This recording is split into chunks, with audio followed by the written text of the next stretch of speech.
stormy days and my rainy days. You don't know all the tears I've cried, the things I've kept bottled up inside. Trying my best to be strong, waiting on God and holding on. You don't know what I had to endure, and you wonder why I'm so sure. 'Cause my Father never lets me down. He's always around, even when I can't see. Oh, thank you, Jesus. You don't know how many times I prayed over and over, but my situation didn't change, never change. But just when I felt like it was the end, you came and you did it again. You did it again. You did it again. And you did it again.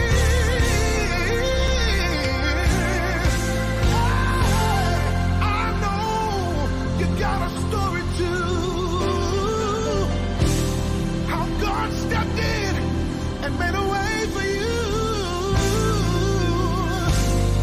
He wiped every one of your tears, yeah. And He's the reason you're still here.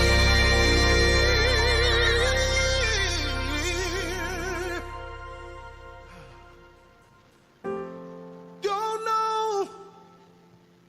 You don't know. You don't know. You just don't know. You don't know. You don't know.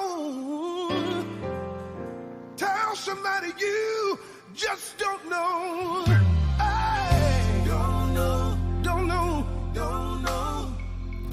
Don't know. Just don't know. Just don't know. You don't know. Don't know. Don't know. All on it. Don't know. Let me tell you my testimony. I started singing at the age of 5. My mother put me on stage. I was so terrified. I didn't know then God had a plan for me. Singing all over the world and kept me.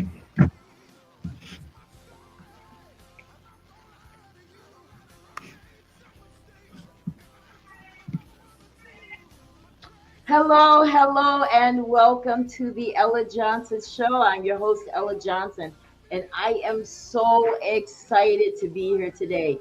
You heard the song, You Just Don't Know, and that's the title of our show today. You Just Don't Know, the story of my broken heart, part 2. This is a continuation from last week where we had Joyce Watson and Flossie Bond on here sharing their stories, and this week, she wanted others to come and do the same. And they are here today, and you're going to meet them all in a second. But I am so excited. Everybody just say hi. Say hi, everybody. Yes. Hello, everybody. Yes. Yes. Oh, you guys are going to get to meet them. I need you guys to do me a favor first. If you're watching from Facebook, do me a favor and share the broadcast. This is a show that everybody who has ever lost not just a child, but just someone, period, because we're all hurting. We all need to be encouraged. And sometimes we can be encouraged by other people's stories. So please do me a favor and share the broadcast. If you're watching from YouTube, I appreciate that so much. But since you're there, do me a favor and just go ahead and subscribe to the channel. I mean, you're already there, right? So listen, every week I like to start my show by letting you guys know that I want you to share your comments. Your comments will come up on the screen. I see that we have some comments already. So I want you guys to know that as you bring your comments, they will come on the screen like this. So please do that to encourage my guests If you have any questions for them, this is a good place to do it. And I will bring your question up on the screen, right? So I want to show you guys a video. And then when we come back, you're going to get to meet my guest today. And you're going to hear these stories that will inspire you. But before I do that, I always do a motivational message, right? Before I start my broadcast, because Mahogany Motivations is the name of my company, and that's what we do. We motivate. And I like to, if you've ever watched my broadcast, you know I like to always give some kind of motivational message from something that we do every day. Last week it was basketball. This week it could be something else. But today it is because of the GPS. That's what has inspired me for today's message. I know you're like, GPS, how can that be inspiring? Well, I'm going to tell you. All right, listen, how many of you use the GPS from day to day? Every single person that's watching this broadcast or in the show here, we all use the GPS. And what the GPS really is, it's like an instructional radio for you to know how to get to your destination. It's an instruction for you to know how to get from one place to another, your desired destination, right? Well, guess what? The Word of God is the same thing. It's instructions on how to get to our desired destination, which is heaven. I don't know about anybody that wants to go to hell. So it's our destination process.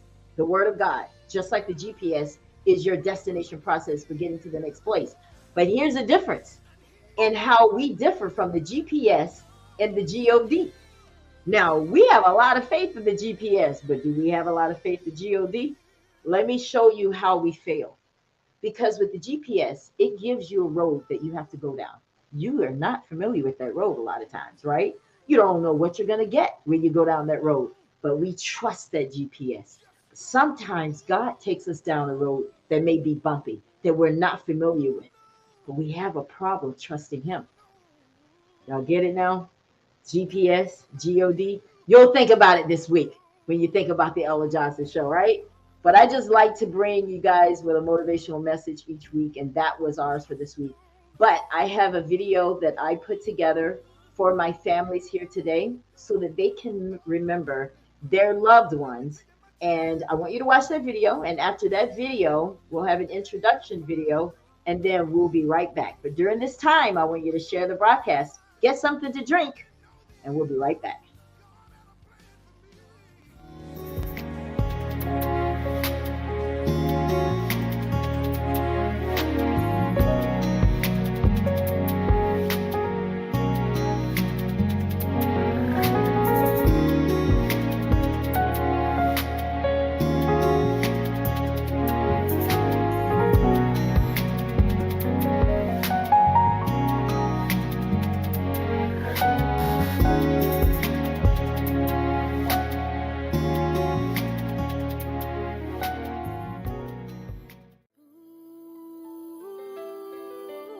I want to dedicate this song to anybody that ever lost someone close, lost a loved one.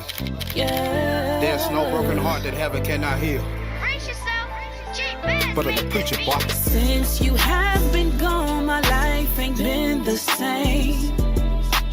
Telling me be strong, but they don't feel the pain. I've been crying tears lately, been this way for years, baby. I just gotta be patient. Tell me, Lord, everything's gonna be okay. Everything gonna be okay. Live to the fullest, never knowing it'll be your day. Pierced with a bullet, really crushed me when I lost the way. That I gon' do it. Keep your faith, boy.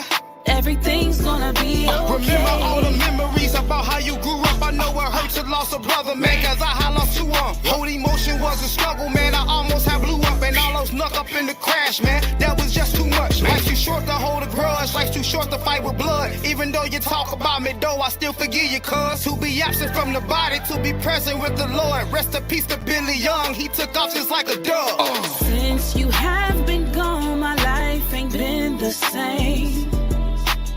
Telling me be strong, but they don't feel the pain.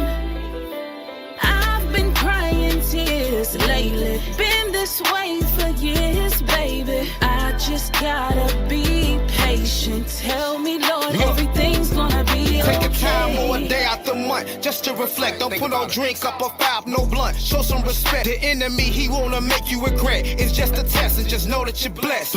Everything's gonna be okay. When God gave the angel, man, his lost ain't not lost. And his ways ain't our ways, and his thoughts ain't our thoughts. I put my brothers in the grave and felt like it was my fault. Jesus died on the cross to pay the price of life cost. This song for anyone who ever lost somebody close. Even though I'm still hurt, I hope I brought somebody hope. And I pray I bring meaning to a heart that's probably broke. I could have made this song 1,000 times before. Let them know. Since you have been gone, my life ain't been the same. Telling me be strong, but they don't feel the pain. I've been crying tears lately. Been this way for years, baby. I just gotta be patient. Tell me, Lord, everything's gonna be okay. I truly believe it will. Yes, Hold your candles up. Hold your light up. everything's gonna be okay. Let me celebrate those that are gone. To be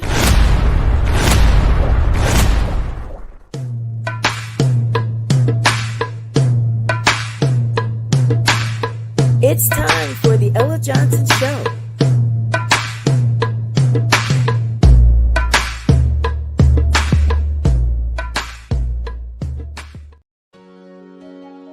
I'm so excited that you've taken time out to tune in to the Ella Johnson Show.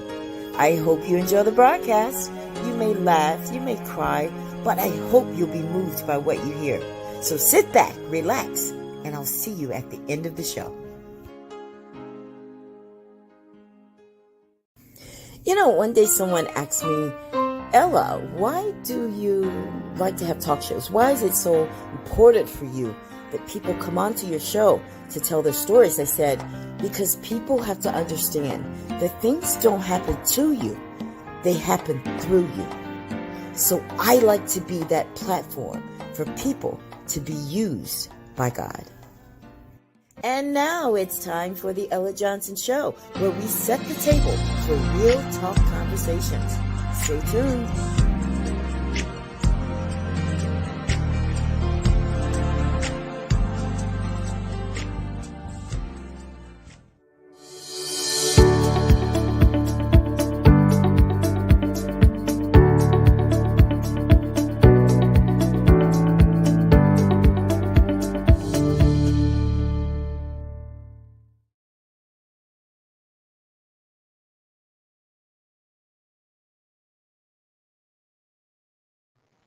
And we're back. We're back. Listen, I tell you, first of all, I just want to give a shout out to Gene Mason and Butter the Preacher. That was their music that was featured in that video. I want to thank all of my guests for sharing their photos of their loved ones. But I just hope that that will just give you some kind of peace, as we go from day to day. I want to bring Tiffany here. It looks like she's there. We've been having some technical difficulties, guys, so bear with us. It is live TV. Listen, if you are just tuning into the Ella Johnson Show, today is You Just Don't Know, the story of my broken heart, part 2.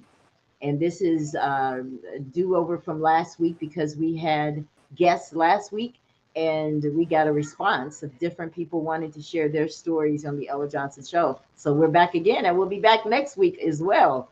Maria Hamilton will be with us next week, and Jessica Britton will be with us, and whoever else we get through the week, right? But we are just excited that people want to come onto the broadcast and share their stories, because it's not easy to get on here and do that. So I hope that you guys are inspired. I hope that you are sharing this broadcast, and I see that we have quite a few messages here. I want to bring these messages up because this is important through the show, because I'd like for my guests to see that, yeah, people are watching, and Joyce is there. Yes. Hey, Joyce. Joyce is the one that kind of got everybody together today. And I want to give a shout out to Butter the Preacher. His baby, his bundle of joy came into the world today. Yeah. Micah, welcome. 8 pounds, 4 ounces. Jesus. And I pray for his wife. Kill her, Lord. Yes. Well, congratulations to them. I want to give a shout out to my brother. Today is his birthday. My brother Gene is his birthday today. So if I've missed anybody, charge it to my head, not my heart. But I want you guys to my viewers, I want you to meet each of my guests. Now, Tiffany was there, but she is looks like we're having a little technical difficulty. I hope that we're able to bring her on because I definitely want her to be able to share her story with you. But if not, we can always get her at a different time. But joining us today, we have Mr. Paul Bogart, and he wanted to come on and share his story about his daughter Taisha, who passed away. She had just turned 36 years old, and she passed away. And he wants to share his story on the Ella Johnson Show. He's from Gary, Indiana, has 8 children. Woo! I met someone who has more than me. Hallelujah. But he has 8 children. But his life changed forever May 24th, 2020. And he's here today to share his story on the Ella Johnson Show of his broken heart. Welcome to the Ella Johnson Show, Mr. Bogart. Well, God bless you, Mrs. Johnson. Thank you for allowing me to this evening to spend this time with you and the panel. My heart goes out to all of us. Uh, Right. I heard it so many times. I know what you're going through, and the person really don't know what you're going through until you lose a child. It's way different. I just want to give a short testimony. June 29th, 2018, I lost my older brother. He had been passed away for like 4 days. We found him on the day after his birthday, July 1st. 7 months later, I lost my other brother. He's a year older than me, Wow. and that was February of 2019. 4 months, 18 days, May 24th, I lost my daughter.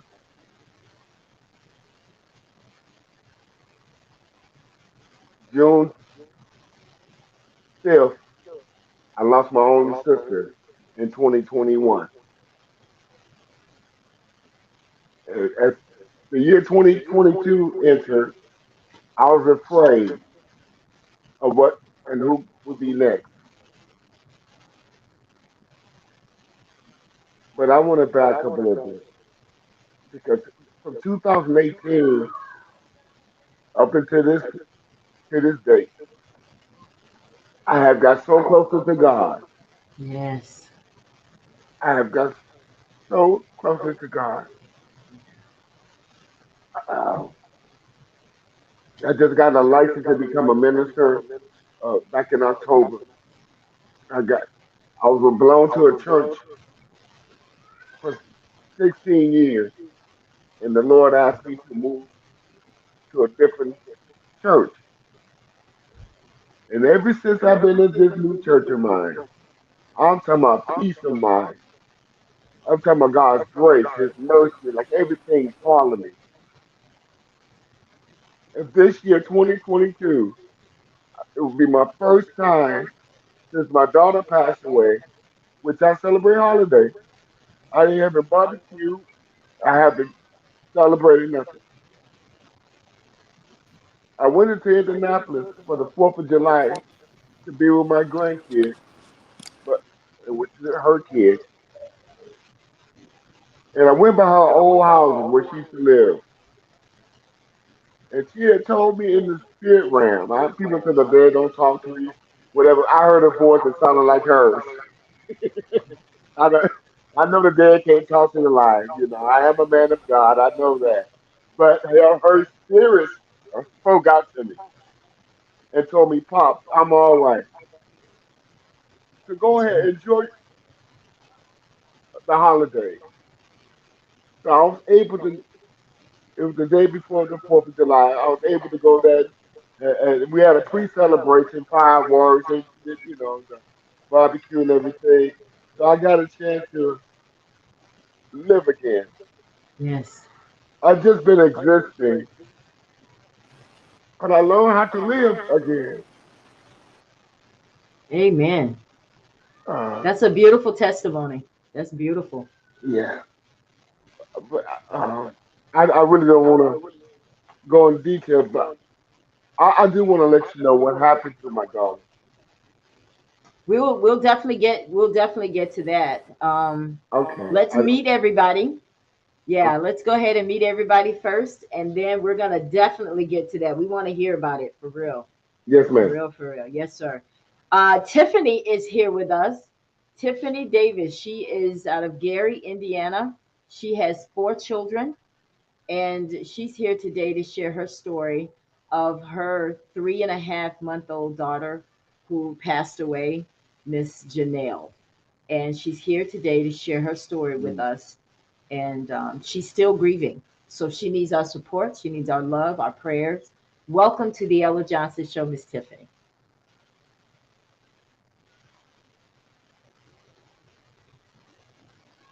I hope she can hear us. Tiffany, can you hear us?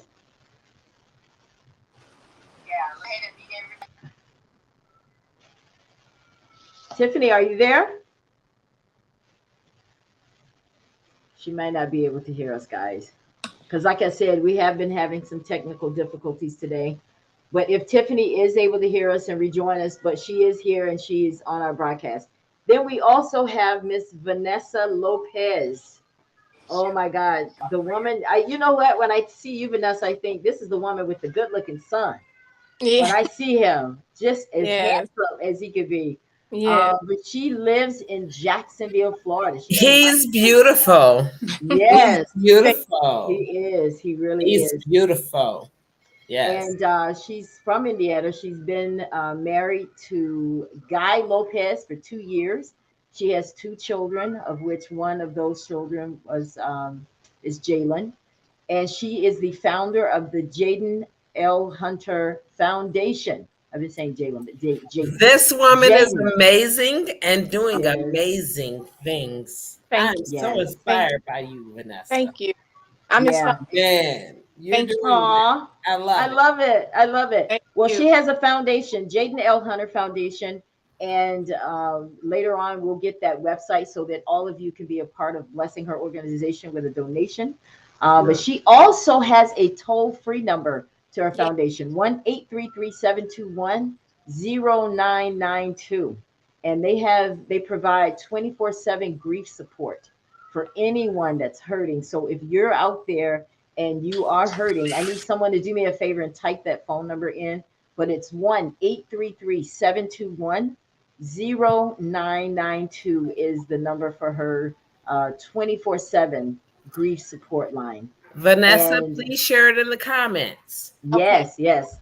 And but we are very excited for her to be here today. Her life changed forever when Jaden was gunned down with random violence, and she's here today to share her story. But she's gone right now because she just went out. But she'll be back, I'm sure. Yeah, lots of technical issues today. Then we have. Look, I grew up with Vanessa. She's a beautiful woman inside and out. I totally can see that. She's beautiful. 100%. And she's done so much.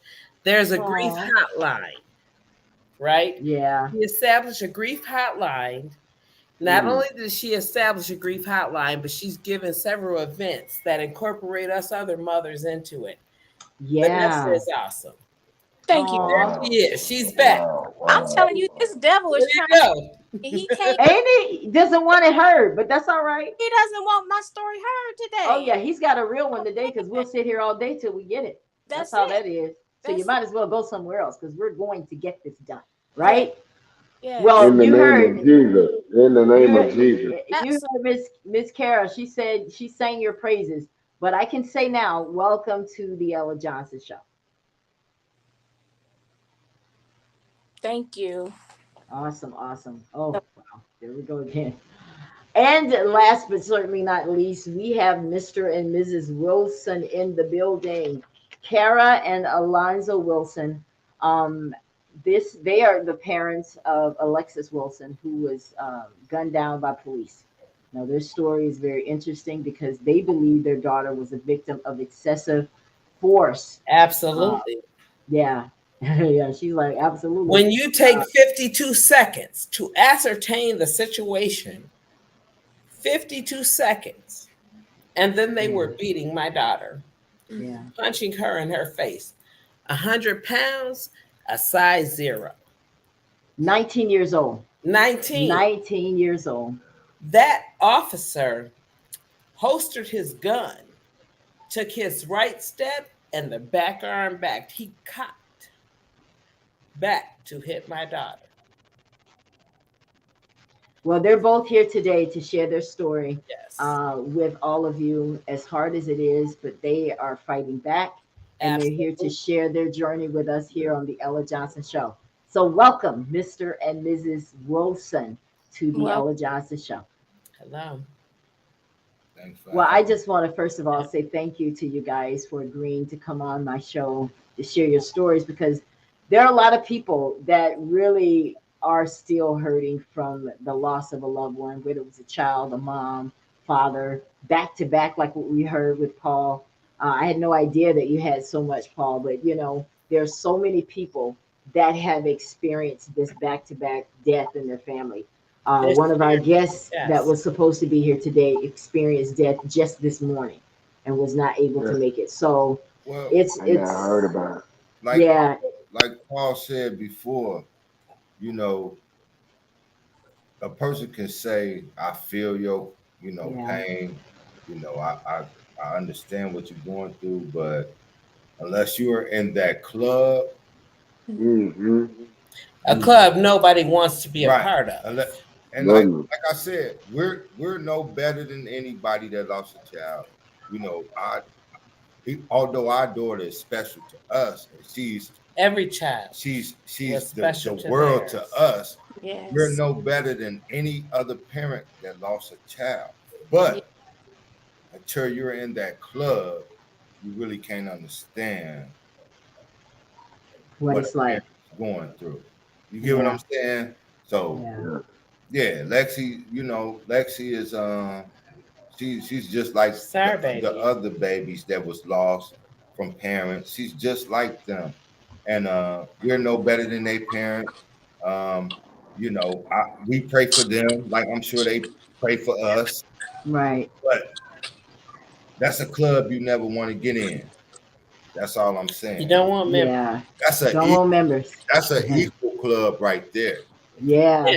Because it doesn't matter how much money you have. The circumstances don't That's right. Babies. The circumstances on how we lost the babies don't matter. We lost them. It's still Right. And the pain that we feel is the same. Yeah. Like it is a devastating, soul snatching, squeezing your heart every day. Every day. The first thing on your mind is, I don't have this kid. And the last thing on your mind before you hit them sheets at night is, I don't have this kid. That's right. And I gotta tend to intermittent thoughts. Come on, please. Right. Intermittent thoughts about your child hit you all day. Yeah. There are no circumstances, nothing. I don't care what happened. The pain is the same. Yeah. And we hurt as mothers and fathers every day. Wow. With guys, my baby got up and helped dress her brother. Her brother has autism. She's 11 years older. She carried him on the hip from the day he was born to the day she died. Wow. The last day she had him on her hip, I said, that baby's going to walk you. Okay, his feet almost to the ground now. Oh, wow. Put your brother down. But she kept him on her hip till his feet to her feet. So guys, let's do this. Let me try to get Tiffany before she goes out again. Tiffany, can you hear us now? Looks like she is definitely frozen. Yeah, she's definitely having some Tell her to issues. come in on her phone. That works too. Yeah. I have tried to come in on her phone. That's what I had to do. Come in on my phone because my computer was acting up. So All right. Let's see. I see her moving back there. That's why as soon as she comes back, guys, let's get her. Yes, talking. absolutely. Absolutely. We definitely want her to be able to share a story, but she's still moving. It looks like she's trying to find a location. But if you're just tuning into the broadcast today, we have families that are going to share their stories, and we wanted to start with Tiffany, but since she's having some difficulty, we'll wait to see if she comes in. But Paul, we definitely want to start with you now, and hear about Taisha. She was very special to you. She had just turned 36. Why don't you tell us a little bit about Taisha? Oh wow. She would go 1,000 miles over for her family. She was a planner, and she called it. She'll pull up in a minute. I don't care if you're in Georgia, Ohio, Gary. She's gonna pull up.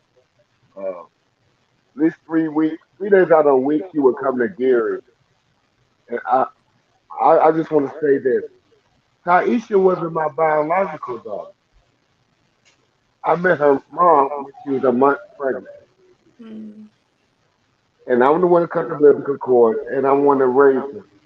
Her biological father, we are friends. We wasn't friends then, but we had became friends. And he always said, "You were the daddy. You were the daddy." I just want to make that clear because he scuffles and pain too, but we both knows that pain. Because Right. sometimes you don't have to be the biological father to be That's a right. father. That's right. Because that Amen. blood might not be in my blood that's in her body, but her whole family on both sides know that that's my girl. That was my daughter.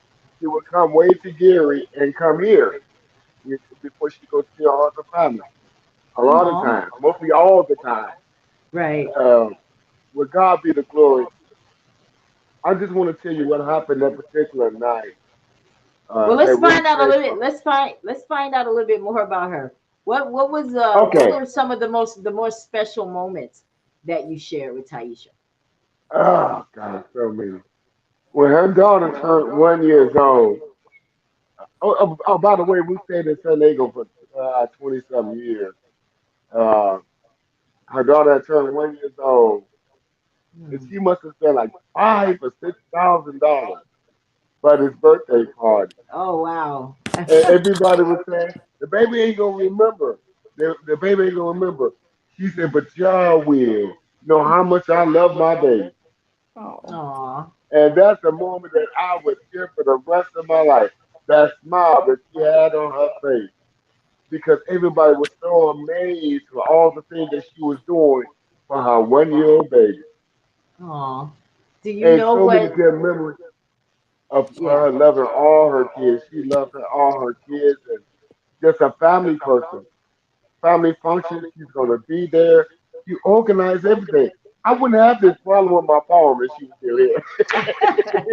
She would have been You done mean you taught would me know how to share the everything. broadcast if she were here? Oh wow. I love the smile on your face when you talk about her. It's like you lit Yes, up. Right, yes, guys? ma'am. Yes, You ma'am. lit Yes, up ma'am. when I Praise told you to God. talk about her. And That's I want to beautiful. And the reason why, y'all, that I have this smile, so because I explained earlier, because I got closer to God. I'm telling you, y'all, that's the only way I'm getting through this.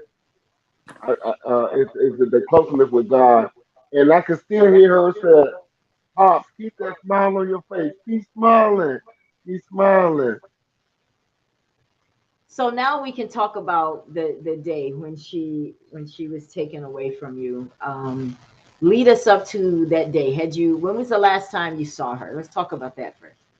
Okay, she came here on a Thursday because my daughter had just graduated from Westside High School. My baby daughter. She had just graduated from Westside High School here in Gary, Indiana. And we was gonna have a big dinner for her. But my grandson's birthday was that Saturday. So she said, I want to have a party for him, and I'm gonna leave out Sunday morning coming to Gary. I said, okay, okay. So my other daughter and her fiance had drove down into Indianapolis to help her with the party and also help her to prepare the food for the graduation at my house. So around 2 o'clock that morning, she said she wanted to make a run, and she said she'd be right back. It was 2:10 in the morning. She was going on 70 Highway 70 going east. It was an accident up ahead. So the truck driver decided he didn't want to wait in that traffic. So he wanted to do a U-turn on the expressway. And my daughter was coming around the curve, and she didn't see that because there wasn't no skid mark. And she slid it right under that truck. Left home at 2:10, pronounced dead at 2:17. 7 minutes. Just that quick. Oh, Changed my wow. life. So they was wondering, well, where was she at? You know, so then we don't got to go to Geary. 8 o'clock that morning, my daughter said she heard a knock on her sister's door. I mean, she answered the door, and the state police, Indianapolis police, asked her if they know my daughter. And they said, yeah. And I said, well, she was in an accident, and she didn't make it.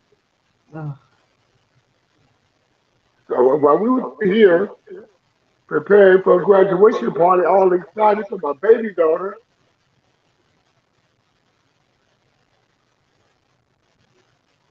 we got that news. And the first thing I thought about was her kids, because they loved her mama, and she loved them. And that was my first thought.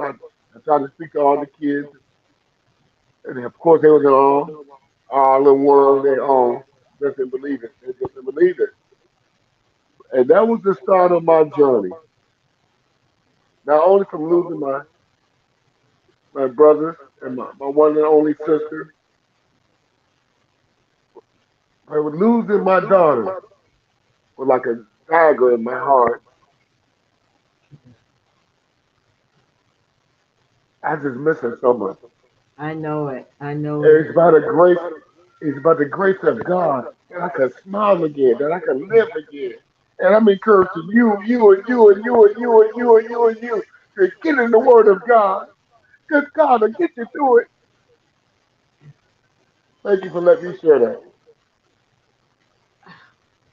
Um, that tears me up when I hear your story. It tore me up when I saw your video today about your story. And I see the love that you have for Taisha, and I'm glad that God used her voice to speak to you and tell you to live. It's a lot easier said than done, though, right? It's Yes, ma'am. Yes, a ma'am. lot easier said than done. What would Yes, you ma'am. like to say to the children? If the children were listening right now, what would you say to the babies about their mom? That their mom loved them unconditionally, and she will not want them to be unhappy, real sad, depressed. She just wants them to go after the things they want to go after to make them a better person. That means education, whatever it takes to make them a better person. She would love them to do that. And I Right. know most of all, she would have them to have God in their life and to keep Him first. Amen. And I know Wow. if they do those little few little steps there, they're gonna overcome all these heartaches and heartbreaks, things they haven't even experienced yet. They haven't even grown up yet. The oldest one just Right. turned 18, and the youngest one is 6. So they haven't even grown up yet to even experience life of losing more than a mother. They haven't lost a sibling or you know what I'm saying. Somebody Right. closer. Well, I don't think nobody can ever be closer than your mother. But still, they have experienced a breakup in the relationship. You know, things to that ordinary. So I'm just saying this. I think this is a stepping stone for them to know that everybody's not here forever. You got to cherish the people while they're here. You got to love one another, and you definitely got to keep God first. I'm Amen. hoping that they would take that from her because she loved the Lord. Amen. So let's see if we can get Tiffany now. Tiffany, can you hear us now? Can you hear us now, Tiffany? I don't The know. enemy is a liar. Yeah. Tiffany, can you hear us? We can see you, but can you hear me? Can you hear me? So, um, Yeah, it looks like we listen. We do not have a problem with Ella Johnson with rescheduling, right? We will bring her here as long as she wants to tell her story. We are more than excited about letting her be here. But Paul, I appreciate that. You know, I definitely want you to stay on because now I want to talk to Miss Vanessa over there. Is that Guy with you? Hi, Guy. Yes. That would have been kind of messed up if it wasn't Guy, right? That would have been Ella open. What guy is that? What guy is that? Listen, I'm telling you, I have opened my mouth before when I shouldn't have. That would have been messed up if that would have been somebody. So thank you for keeping it real, Vanessa. Yeah. Listen, well, I definitely am glad that you're here because we definitely want to hear about Jaden and your foundation. So tell us about Jaden. Let me pull up some pictures of him with his handsome self. Jalen was 26 years old, a father of two, a great father. I mean, I was so proud of the father he was. On August 24th of last year, he had went home to Indiana. Well, we had both went home to bury our cousin, and he stayed a few extra days to help another cousin with her children. And that's all we know. He was gunned down while sitting in a car, getting ready to go to the store. We have no clue why. We have no leads. The police have no idea to why someone would want to do this to Jalen. We're working on the case. We've, upped the reward money to $20,000. We had it at 10. We just don't know what happened to my son. No leads whatsoever. Nobody has come forward. And we've been in Florida for 10 years. So for him to come home or to go visit home and to get killed is beyond us. We have no idea what happened.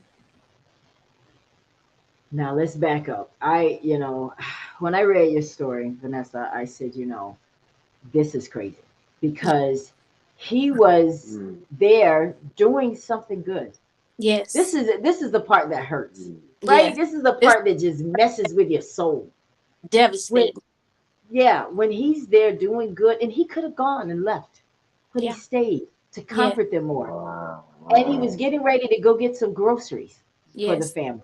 Some strawberries for my little cousins. My cousin, she has 2 children.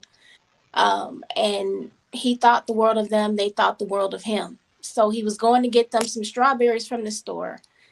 And when he got into the car, he never came from the car.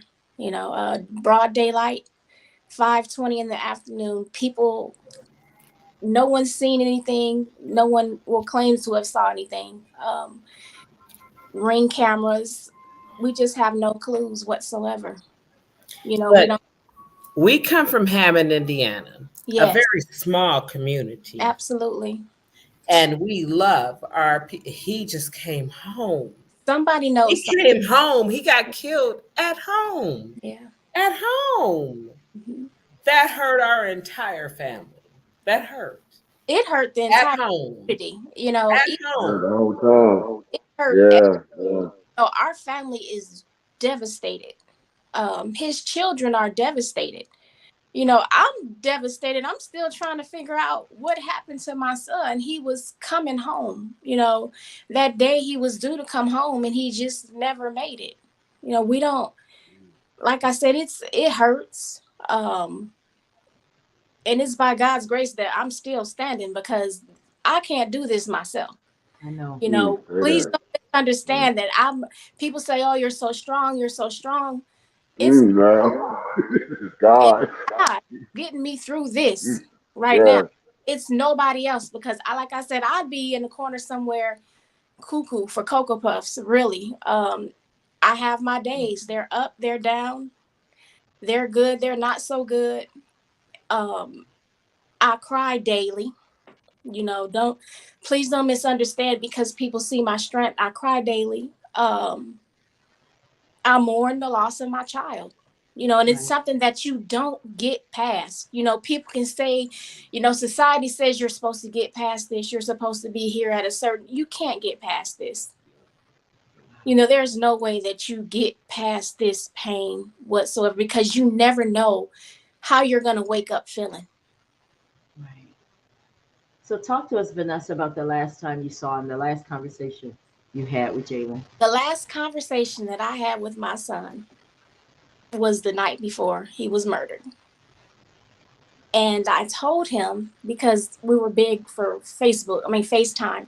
I never wanted him to talk to me. I wanted to always see his face. Right.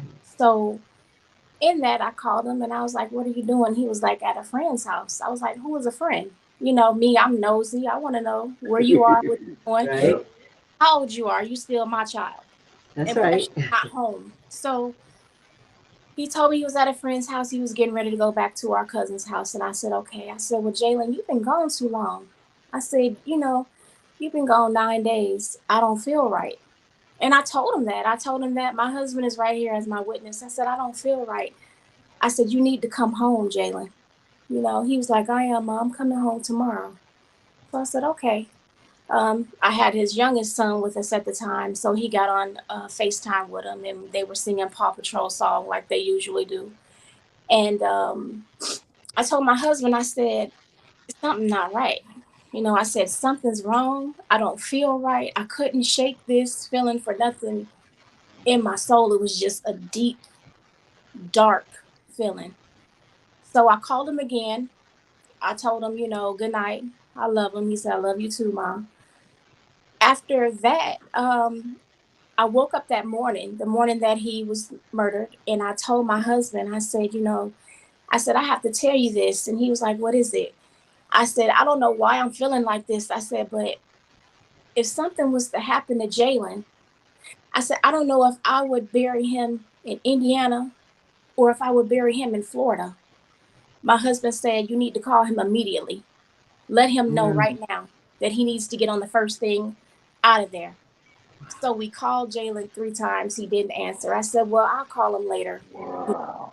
We, once he wakes up, because it was early in the morning, he said, okay. So I didn't call him. And at 5:37, I'll never forget Indiana time, I got that call saying he was gone. Who called you?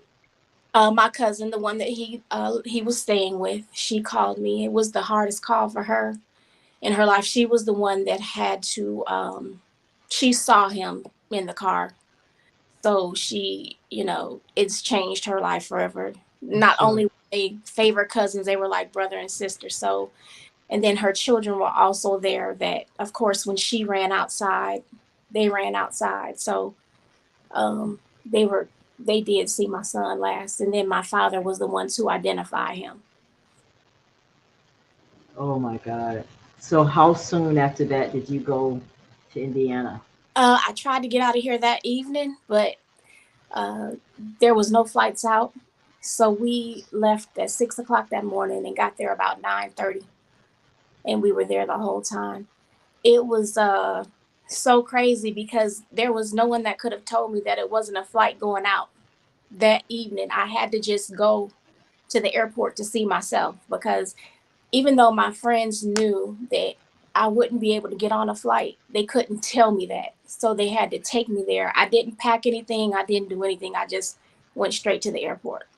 Yeah, that's probably what I would have done. Yeah. So when you made it to Indiana, what was the first thing you did? Went to my cousin's house where he had gunned down, and there was still shattered glass in the street. Now, at that moment, what happens to your faith? I think I became numb. You know, I was just numb. But I know God carried me through the rest of the way, because I had strength that was just unbelievable, you know. Peace that passeth all understanding. Absolutely. Absolutely. And like So I said, my days, but it's difficult, you know, to not to know what happened to your child, but for your child to be somewhere else and you can't get to them, you know. So when you finally saw Jalen, what did you see when you finally when they finally took you to his body? They wouldn't let us see Jalen because of COVID. So we had to wait, I believe it was until his viewing. I didn't see my son. Oh, wow. Yes. Wow. Would not allow me to see my son. It was so much to where I had to wait 4 days in order for us to even know anything, because they wouldn't give him a rapid test because they said he was deceased. So they don't use rapid tests on people that are deceased. So when they did do the COVID test, then of course the funeral home was able to pick up his body. But I didn't know how many times my son had been shot. I didn't know where. I didn't know anything. And then they told me that if he did had COVID, that he wouldn't be able to have a viewing because they wouldn't be able to open up his chest cavity, and it would be a closed casket. So it was just the longest 9 days of our lives. Oh, so sure. Oh, wow. What did you say to his sons? Because he has 2 sons. What did you say to them? That was the most difficult call ever. His mom and his aunt explained to my oldest one, the 3-year-old, he was, he really didn't know for certain how to take it, what was really going on. But the 7-year-old, we were all on FaceTime with him, and they told him, you remember how when God takes someone to heaven and you won't be able to see them anymore, but you'll be able to feel their presence. And he was like, yeah, I know. He's like, well, that's what's going with Daddy. You won't be able to see Daddy anymore physically.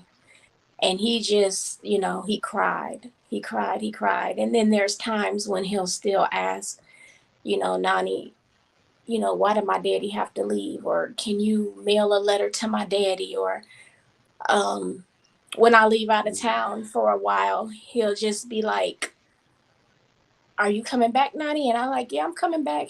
And he kept asking me, and I'm like, why do you keep saying, are you coming back? He said, because my daddy told me he was coming back too, Nani, and he didn't come, So it's things like that that get me, like, they hurt me because they hurt. He was so close to them that they missed their dad. We have a cardboard image of my son, and the littlest one, they would wake up fighting all the time, him and my son, and he'd be like, fight, Daddy, fight. And he was like, Nani, Daddy won't fight with me, So it's things like that that really affect me the most, because I get angry because they don't have their dad there with them. And it's unfair that they have to be raised without their father. How many times was he shot? He was shot 3 times. And this is the first time that I've ever disclosed that information, because a lot of times people thought my son was shot when they found what they found in the street was 27 casings. So from my knowledge, I didn't know if my son had been shot 27 times or not until the autopsy was released, and he was shot 3 times. Have you guys gotten any type of clues, any kind of anything to go off? Nothing. Just not one call. Not one thing whatsoever. Oh, wow. And there are no cameras around the vicinity?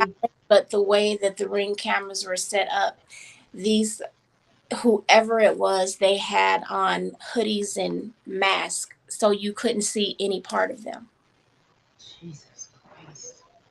But your son wasn't even living there anymore. I know. And so he was just there visiting. So certainly they're visiting. And I'm not quite sure if it had anything to even do with my child.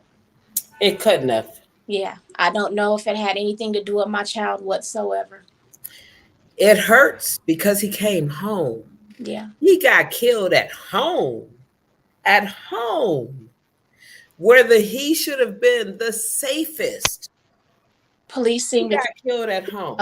That it was a case of mistaken identity, wrong place, wrong time. So in that, you know, I don't know. I don't know what to do to get people to even try to remotely talk. I just know the streets are loyal to the streets is what I'm learning. And so do they still live by the mindset of stitches end up in ditches? And, I believe snitches end up in ditches. I believe so. That my personal opinion, I guess so, because no one has come forth and it's been a year. Come on, people. I mean, like, really. Yeah, somebody knows something. Yeah. You're not going to tell me in broad daylight. And you guys are living with that on your conscience. And parents, if you know your child was involved in this, just saying, it could be you tomorrow. Yep. This is a very sad thing. Most as well, because the community is so small. You know, when I go back home, it's like, I don't know who to trust. You know, I don't know if you could have had something to do with my son's death. You know, and I get angry all over again when I get there because it triggers me. Like, y'all really walking around here and you don't want to say anything about the community is so small that we expect the elders in the community expect respect. That's the type of town we come from. Wow. We honor elders. We honor. So this knows everybody. Is unheard of. We're all connected in that town. Right. This hurts because that child came home, and this happened at home. They didn't even know him. It happened at home, though. So when she sent this child back here, she sent him home. She thought he would be safe at home. This whole thing is new for that community. Yeah. We grew up in that community. Yeah. Nothing's like this has happened in nothing. This, you know, Hammond. This is the first, you know. I don't know if, you know, people may have thought that my son was a good kid, a good man. You know, no background record, no nothing, never in trouble. And I'm not just saying that because he's my child, because if he's my child and I felt like he was into some stuff, I would say, hey, you know, my son was into some things. But even if he was into some things, that doesn't, everybody has the right to take his life when they did not give his life. He wasn't into nothing in the couple days he was home. Not in those couple days, he wasn't into nothing. He wasn't here before that. Yeah. Not since he was a little bitty boy. Yeah. So I like this comment that Christina Mitchell put here. She says, you really find out who your friends are when things like this happen. Have you reached out to some of his friends? Yes. Have you reached out to some of his friends, dear? You know what? My son has a few friends that are his friends now, you know, that have checked on us, that have that keep in contact with us. One of being Christina's son. He has not let anything go past where he didn't support. He checks on me. He checks on my daughter. You know, this is a true friend, but you do find out who your friends are because I said it clearly. I said, you know, they left when my baby's body went down in that vault. You know, a lot of them that were his friends, and I haven't heard anything from them. You know, and I know people deal with things the way they want to deal with things, and I don't want to sit here and pass judgment on people because of course what happened to my son, and we're dealing with it. You know, but I think everybody who's designed to be in our lives that were a part of Jalen's life, that's who God is keeping us in contact with. Some of those friends are watching this broadcast, and I want to speak to them. I don't know anything about your son other than what I've read, what you've sent me, but I feel it. There are people watching this broadcast that know something. Yes. Now I'm going to speak to your conscience, because tomorrow this could be your child, and you might be needing someone to say something to help the police find your child's killer. If you are never expected to be yours. No. And if you are a friend of and you don't expect it to be the police, to be this if you're watching this broadcast and you're his friend, I need you to do the right thing. Don't just peep around, see what's going on, see what people know, see who's going to speak up first. You be the person to speak up, because he's not going to rest until it happens. So I'm speaking to your conscience. All right. So Vanessa, let me ask you a question. Yes. Now, Guy, let me talk to you. Since you're there, I see you peeping around the corner, right? I don't want to just ignore you, but tell me what you felt, what you feel about all of this.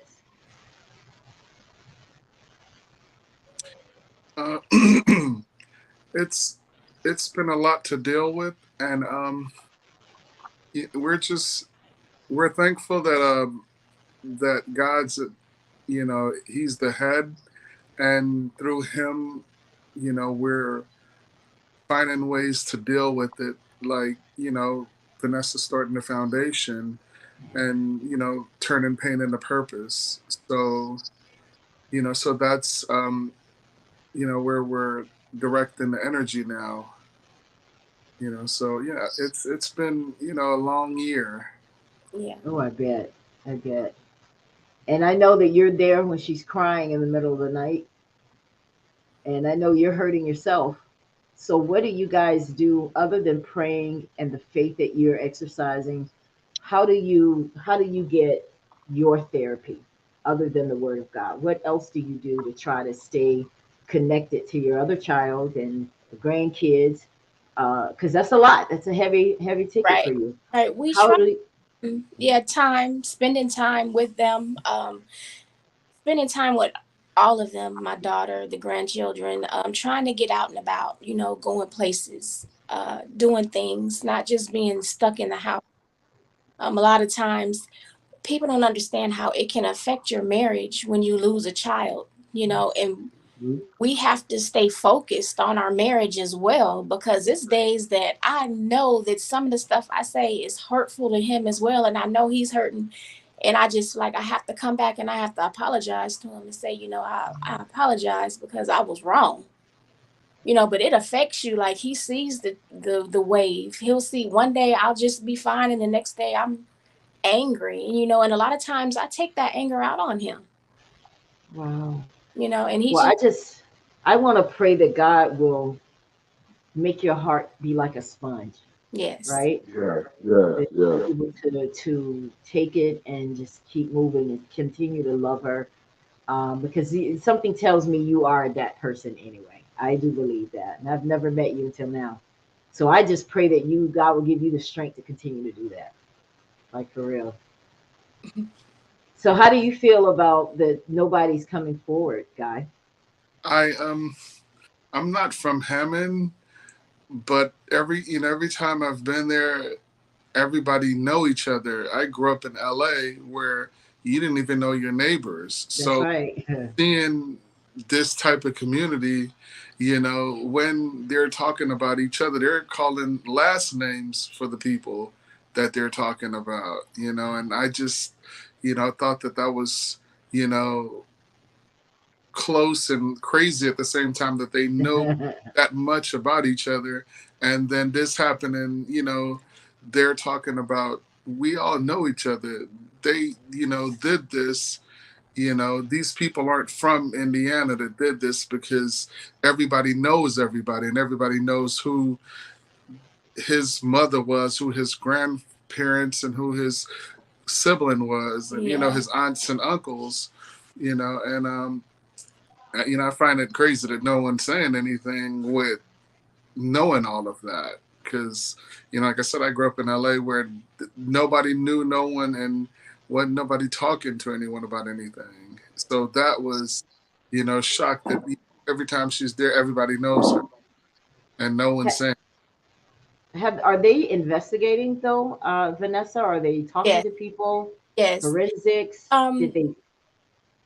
We have, as far as the detective is, he updates me weekly, and I think the case may be bigger than what we think, because they don't tell me a lot of what's going on. So in that, I trust that they're doing the right thing, you know, and I have faith enough to just know that something's gonna happen.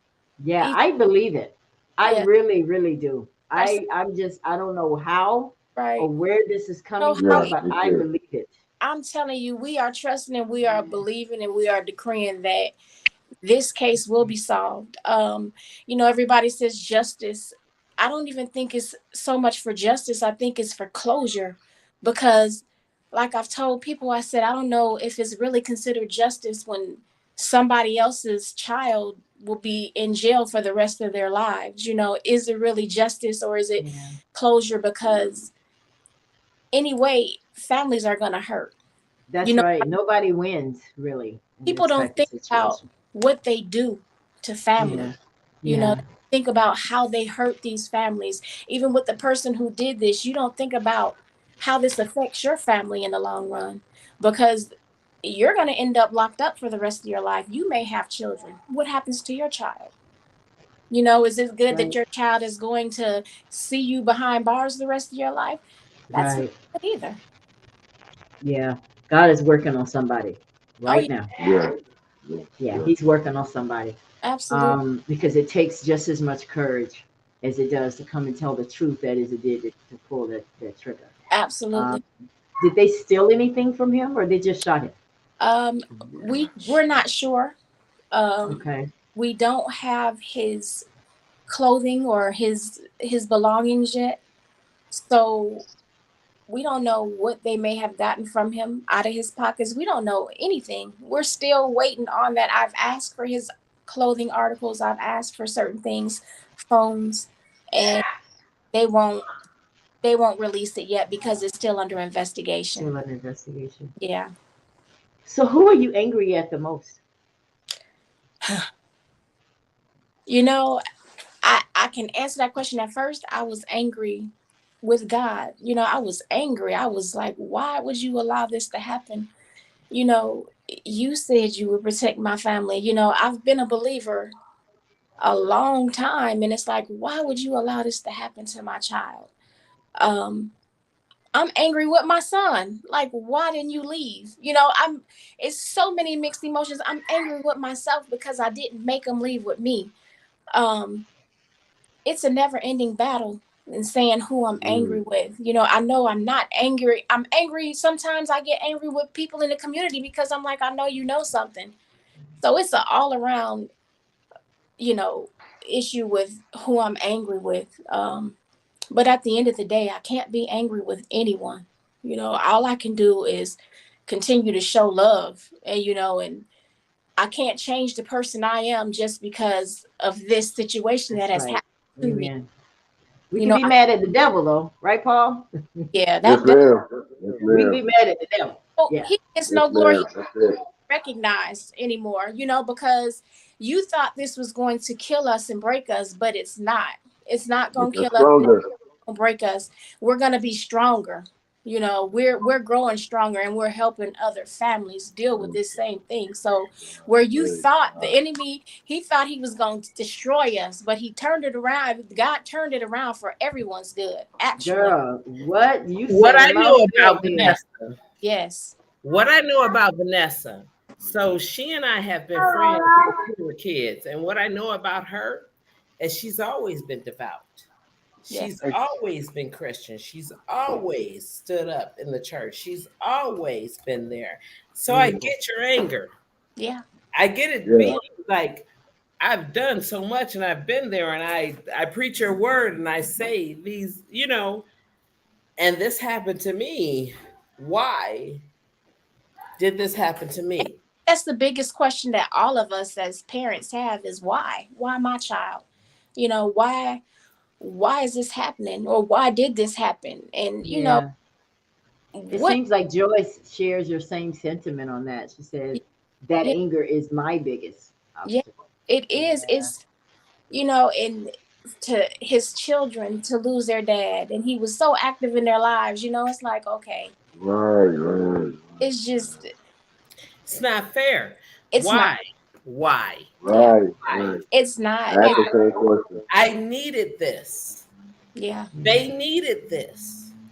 Why? And then, at first I was angry, like I said, with myself because I felt like I was the happiest ever. Me and my husband, we had just been married over a year, and are getting ready to buy a home. Everything in our life was just. I see you, Christina. Going yes. so good. Everything was just great. My son was doing good with his family. His children. Everything was just. I couldn't have been happier. And then in the matter of seconds, our whole life changed. Shattered. Upside down. Changed. So Vanessa, after Jalen world one day. After Jalen passed away, after Jalen passed away, you just I'm sorry, what did you say, dear? I said one day you're on top of the world, and the next day they take your whole world. Just like that. Your whole world. And not to say that the other children in our lives are not our world. Right. All of them are. Yeah. Right. And you take, but I've given. Like I said, I know from the time Vanessa was a little girl, she was devout. She was always a Christian. She always preached the word. Always. And we're 30 years later, 40 years later, and girl, don't be telling I. She's still talking the word, but it's hurt us. Oh yeah, life has hurt us. Man, it's devastating. Even though we've given our whole lives, life has hurt us. Amen. As much as we've given, how does life do this to us? As much as you gave to this world, Vanessa, as much, like I said, from a child, she was devout. And you know how much that causes in school and in relationships and, so she's been fighting her whole life to live what God says she should live. She's done that. And she had to sacrifice a kid, a child. That's hard to come to terms with. But even in that, she still preaches that. Yes. And I tell you, this sister is beautiful in and out. I see. And what she's done in this last year is amazing. Today's show. Amazing to watch you, Vanessa, work. Thank you. Baby. Thank you. You have been amazing. Thank you. You have. With your Mother's Day event, with your hotline, with your, I'm like, wow, look at her work. And you did all that in a year. So I am amazed by what you've done in 1 year. And I can't wait to see what happens next. Thank you. I think when something like this happens, you have to keep going. This was not only an outlet for us, but it was therapy for us to be able to help others that have gone through or going through the same. I'm so proud of you that we have went through, and I appreciate that because I'm so proud of you. You are one that makes me strong, and you one that helps me. You help me through my bad days. We have a group. Girl, we've called on those days. We've sat up on the phone all night. Yes. Crying about our babies. We have, and it's a difference. It makes a difference that you are able to have someone in your corner that has went through this same experience. Because if you haven't went through this, you don't know how to feel about this. But listen, I would have had, I had her back from the day I saw it happen, like she had my back from the day she saw it happen. It was only 30 days between what happened to mine and what happened to hers. Wow. But she was my biggest supporter when it happened to mine. And then 30 days later, it happened to hers. Jesus. And then I find out that this is my cousin. Like, she was posting what happened to her on Facebook. And I saw my cousins chiming in saying, oh, I'm so sorry. Oh, rest in peace, little cuz. And I said, I went to her first. Like, wait, are we cousins? Again, my grandfather had 12 siblings in that town. So I got introduced to cousins at every stage of my life. So I went to her like, oh, are we cousins? Then she let me know it was her father that was my cousin. His father, Jalen's father, was my cousin. Wow. And we only discovered it that day. Wow. Got it. That's awesome. So good. Hi there. Bring it back. Bring it back. No, we're not going to do that. We're going to sit down and have a conversation. Have a seat, sir. Can you say hi, hello? Sweetheart. Hi, sweetheart. Hi. Say hello. Say hello. Hello. You say hi to me. Really? Yeah, he's very excited about the Ella Johnson show. I love it. He's overexcited. Yeah, that's all right. TikTok. That's okay. That's okay. It's all good. Well, listen, Vanessa, tell us about your foundation and how people and what it does, when your next event is, and how people can. She doing everything. Go ahead. Okay. We started a foundation, of course, in honor of my son, Jalen L. Hunter. And what we do is we help other families deal with losing their loved ones due to gun violence in the community. So far, in December, we did a giveaway, a Christmas card giveaway, where we gave 20 families a $100 gift card.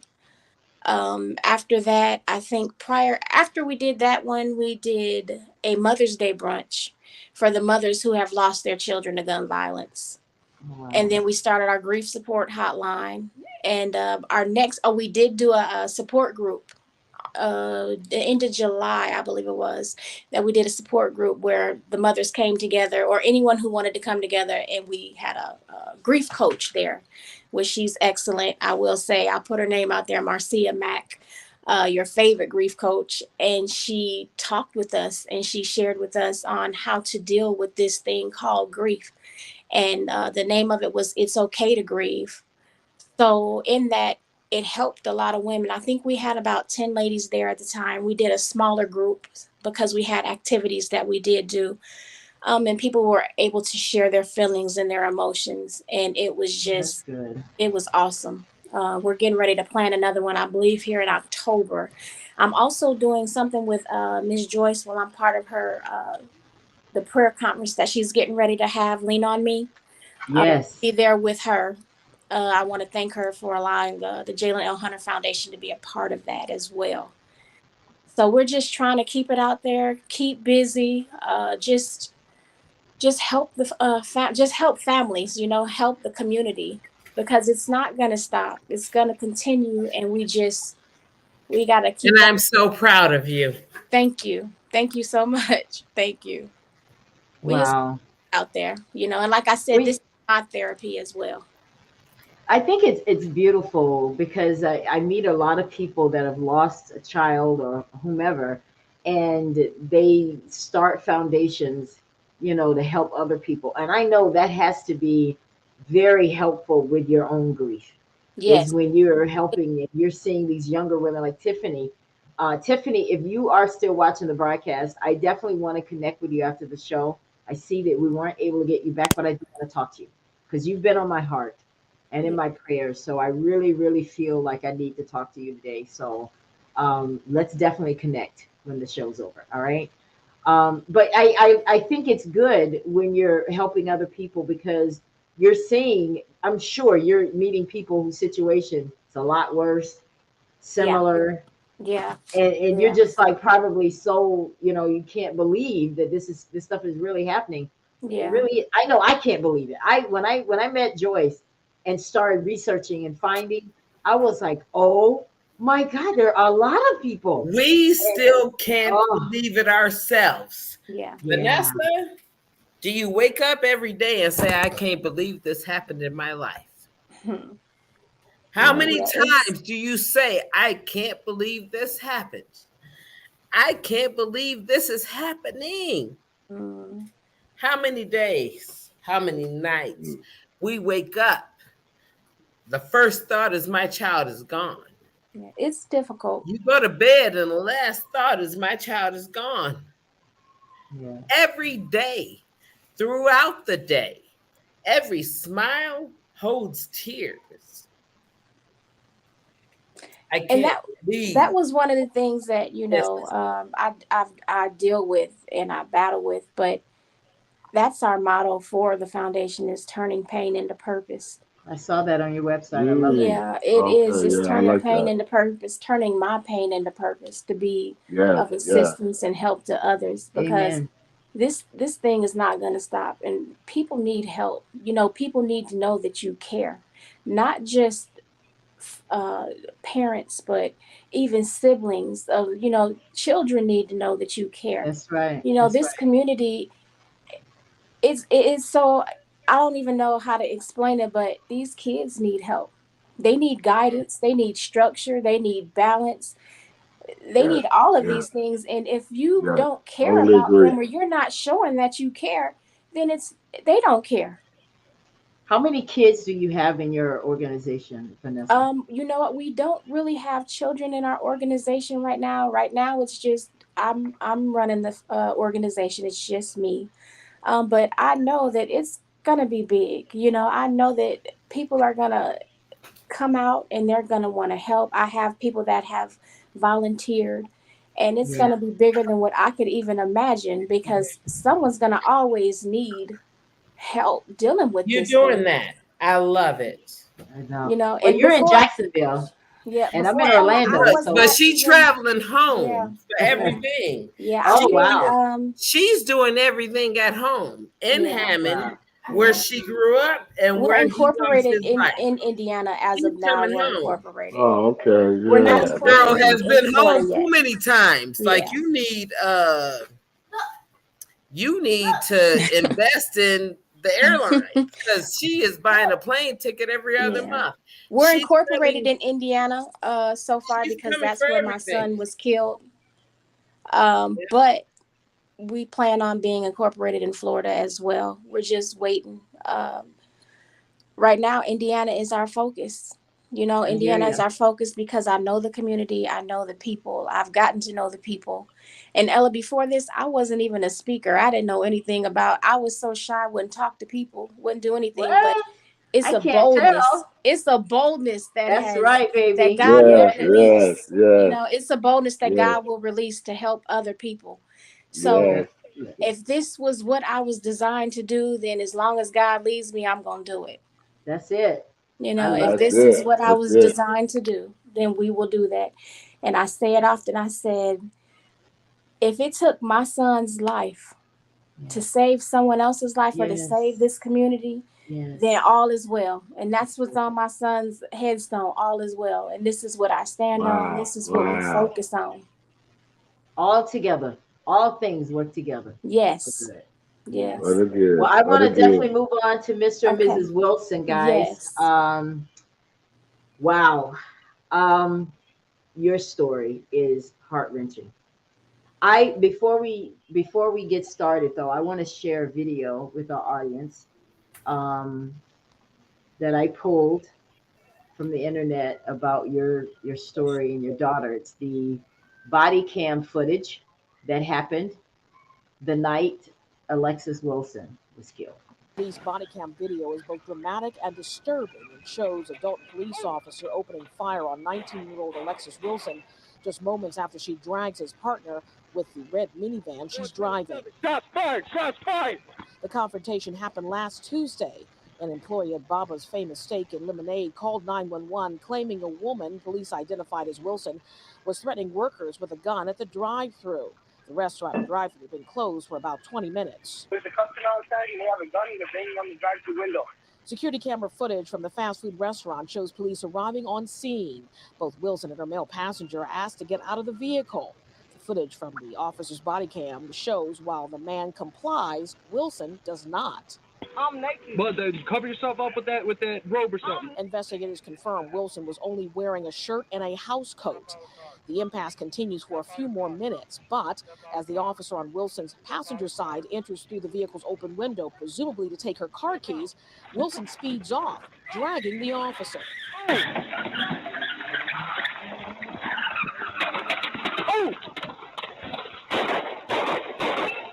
Dalton police say both officers opened fire on Wilson. The shooting ended with the vehicle crashing into a nearby bike shop. Illinois State Police say they did recover a weapon from inside Wilson's car. This as the Dalton police chief expresses his condolences to Wilson's family while calling the shooting an unfortunate tragedy for everyone. No one wanted this to happen. We don't want to see anyone lose their lives, whether it's a civilian or whether it's an officer. The situation is what dictated the end result. As the Illinois State Police investigation continues, the injured officer remains hospitalized in serious condition, while his partner has been placed on paid administrative leave.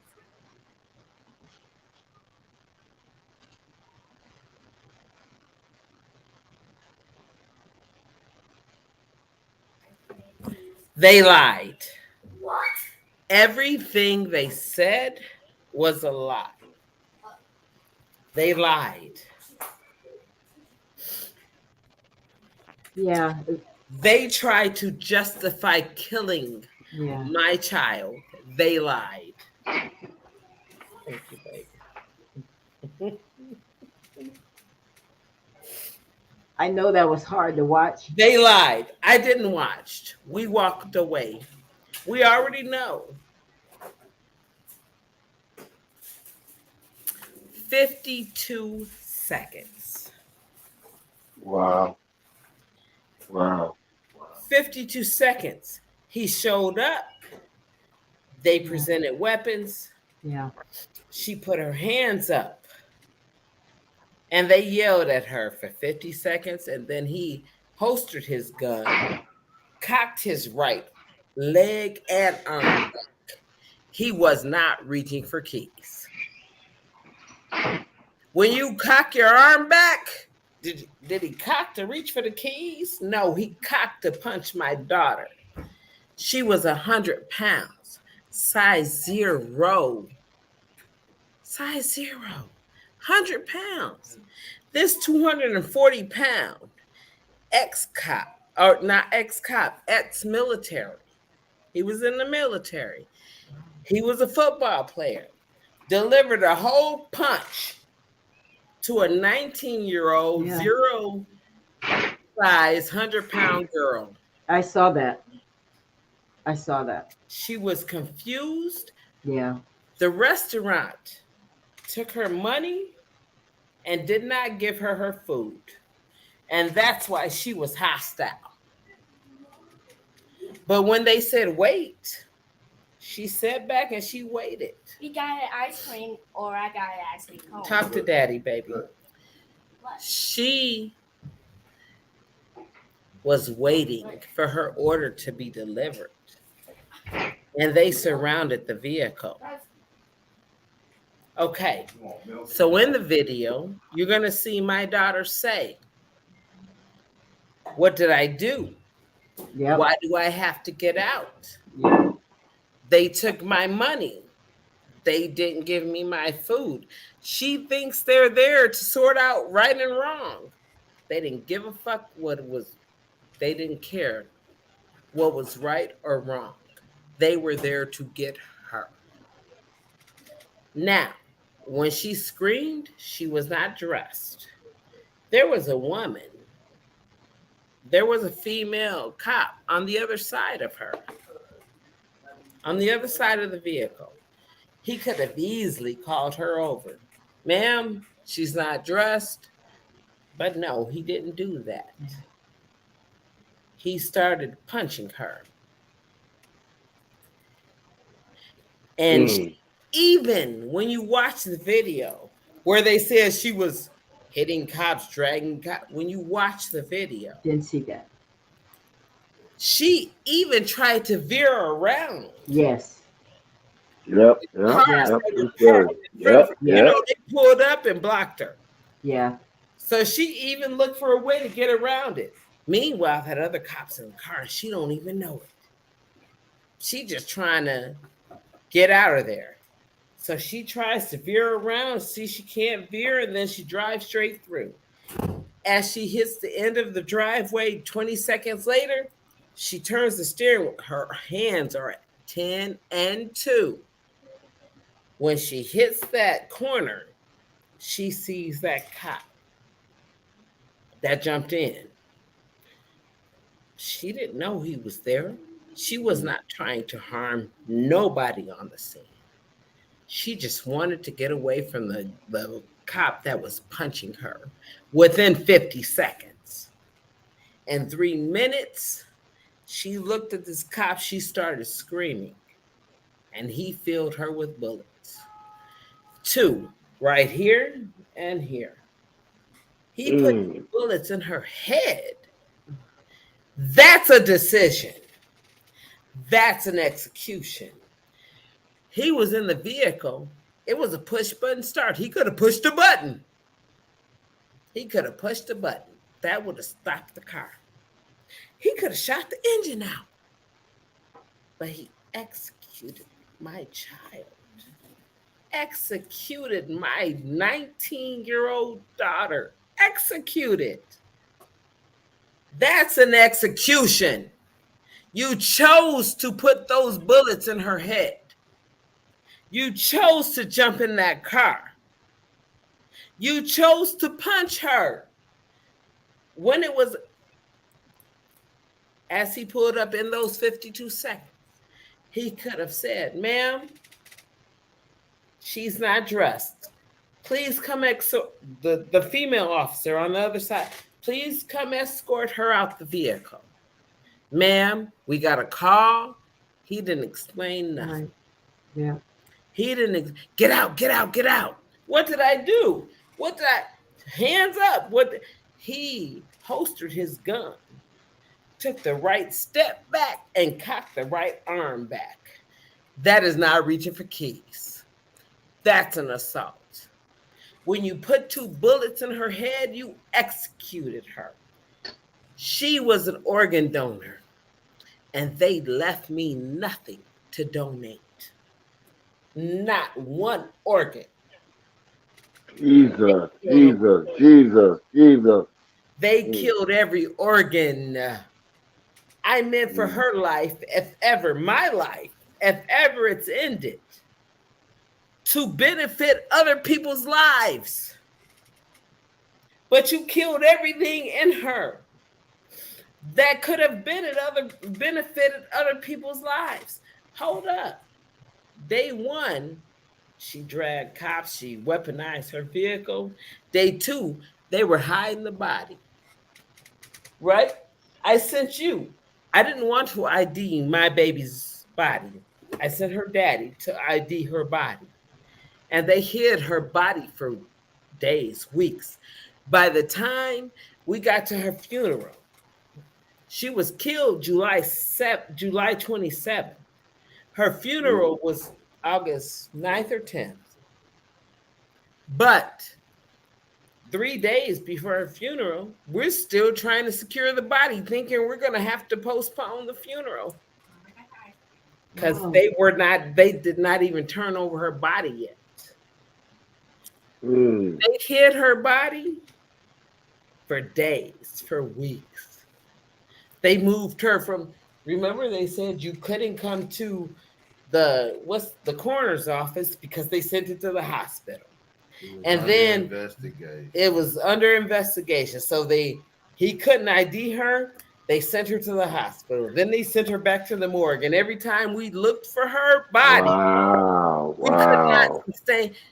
Literally 2 to 3 days before her funeral, we're wondering if we can still secure her body or do we need to postpone her funeral. That shit was a cover-up from day one.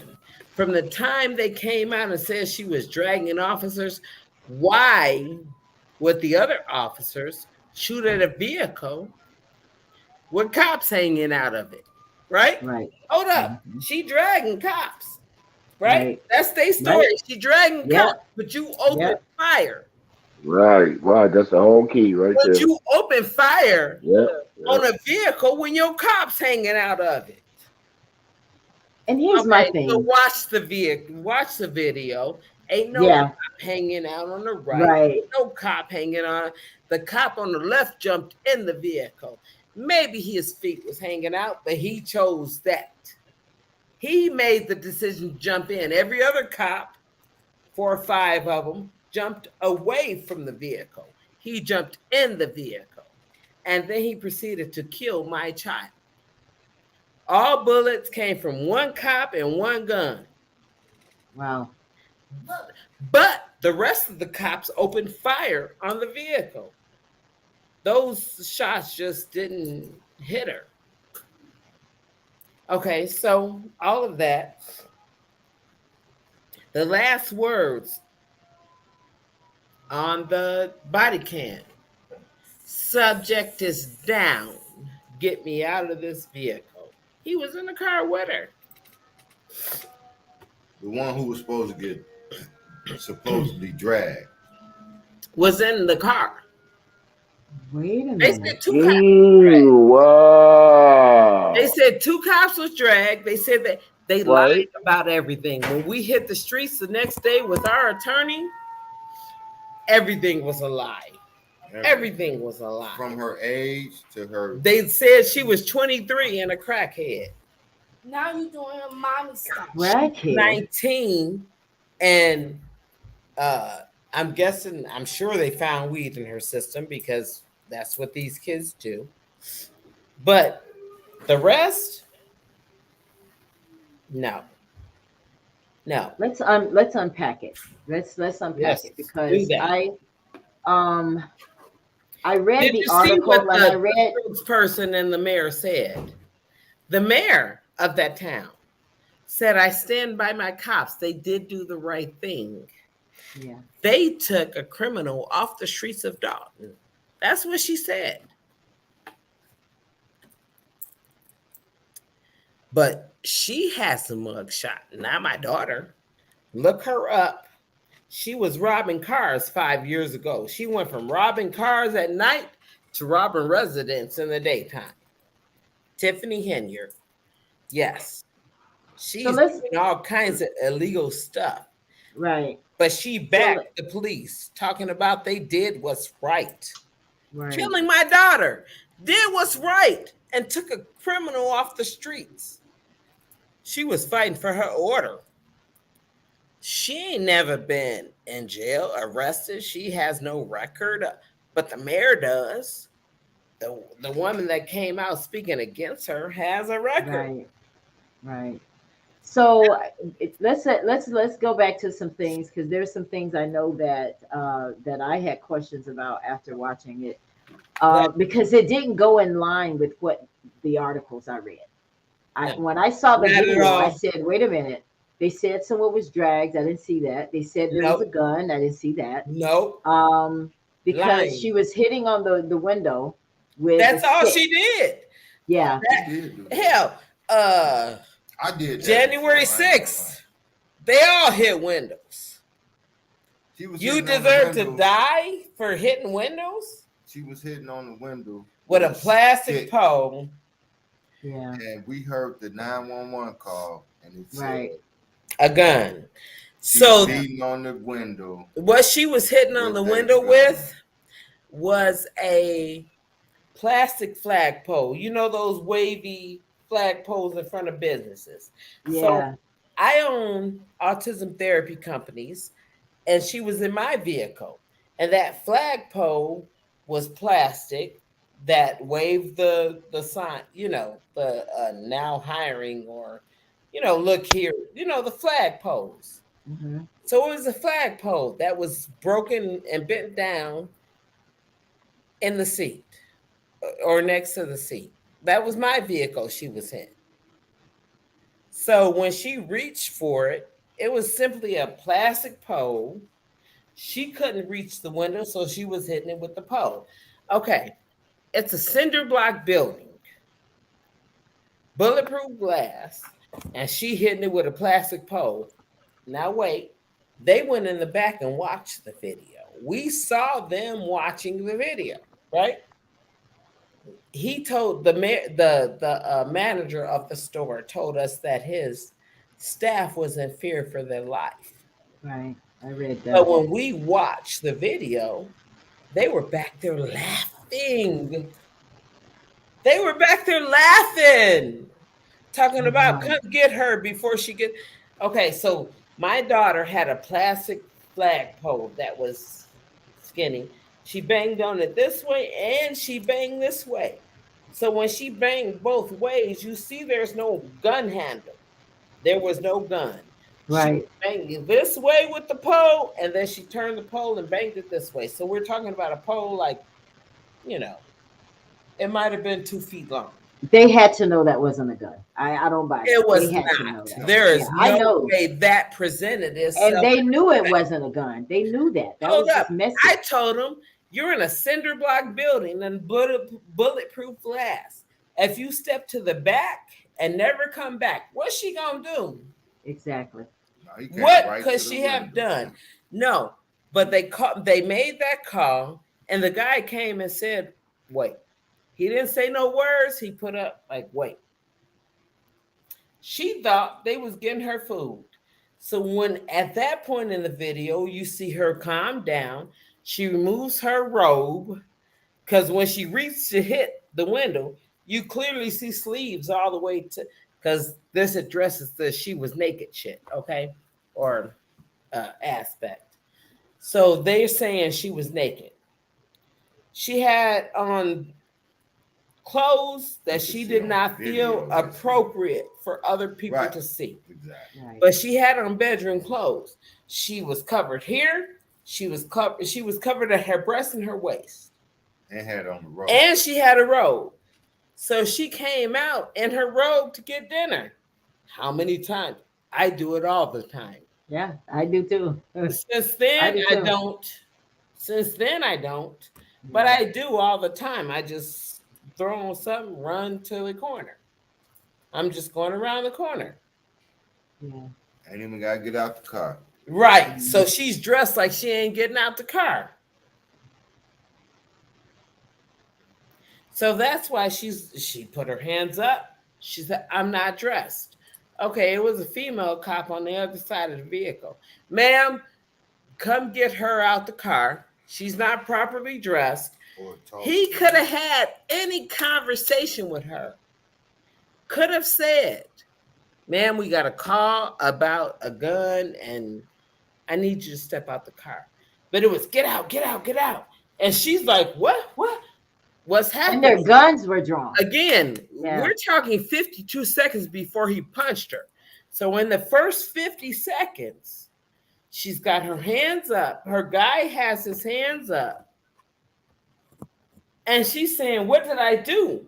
They took my money. They took my food. What did I do? Why do I got to get out? She's asking. She don't know. She don't know. She ain't never been arrested before. She don't know that they came for you. They came for you. They ain't trying to figure out who's right and who's wrong. They came to take you. But she's telling them, hands up. They took my money. They took my food. He holstered his gun and took the right step back, and the right arm back. He cocked. A 250-pound man, ex-military, ex-football player, delivered a whole first punch to my 19-year-old, 100 pounds, zero size. You know, have you seen a zero size pants? Yeah, I used to wear them. Itty bitty. She's like one of my legs. She's itty bitty. Yeah. And he delivered a punch to an itty bitty girl. And then he cocked and hit her again. Her whole glasses flew off. She said, "What are you doing? What are you doing?" That's what she asked him. When he punched her, she said, "What are you doing?" She's trying to call him to reality. What are you doing? What are you doing? Yeah. And then he hit her again. And then she had to do what she had to do. Run. Run, baby, run. Because you're afraid already of what they're going to do to you. And she was right, because they did it. She was right. They did it. So why can they be afraid for their lives with her hands at 10 and 2? Why can this 250-pound man that fought in wars and played football, how can he say he's scared of a 100-pound girl? How? Please make this make sense for me. See, I think the thing that's very frustrating is that we're talking about I didn't see a crime committed. Now, she did nothing. When I heard the DA talk about this case, he said that the car became a weapon once she left that spot where she was, that it became a weapon. What does that mean, Mr. Wilson? I want to hear that's from some bullshit. It didn't mean nothing.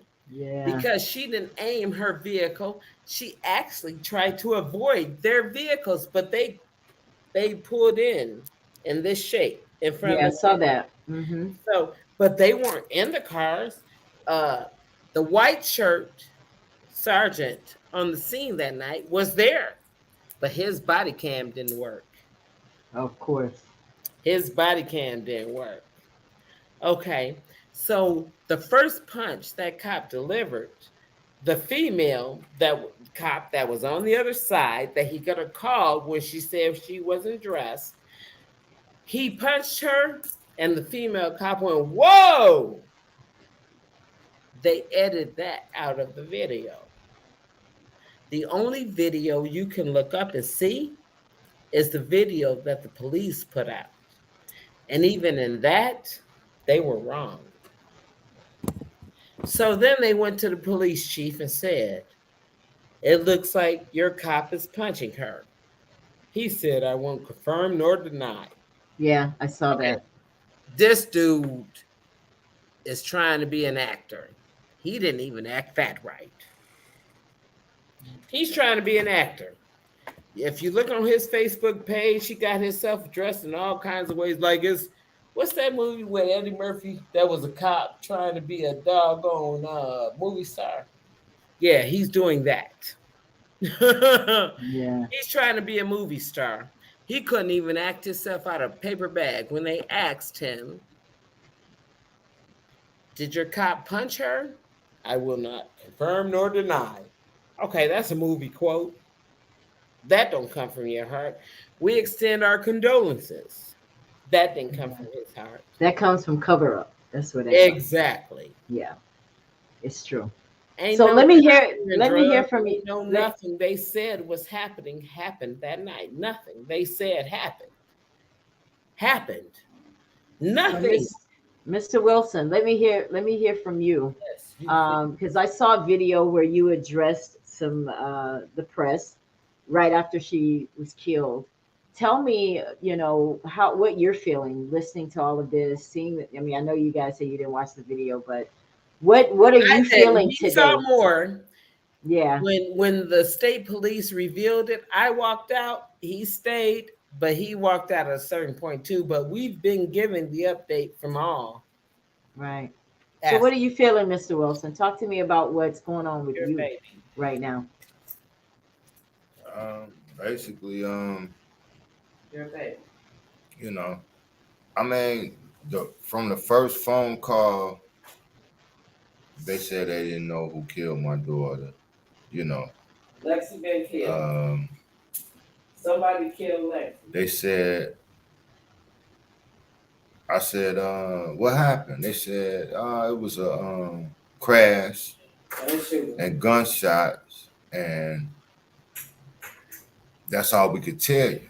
But this is the Dalton police, you see what I'm saying? So this is the people who really murdered her. But so they at the house saying this. So I'm like, so in my mind, I'm like, damn, she must have had a car accident. And then they shot her. And then, you know, road rage. I'm thinking road rage. You understand what I'm saying? Right. Because when the police say, look, all we know there was a crash and some shots. That's all we know. So I'm like, damn, okay. It was a car accident. Then they must have got into worse. And I'm like, oh man, not knowing the whole time that the people there were the murderers at the door.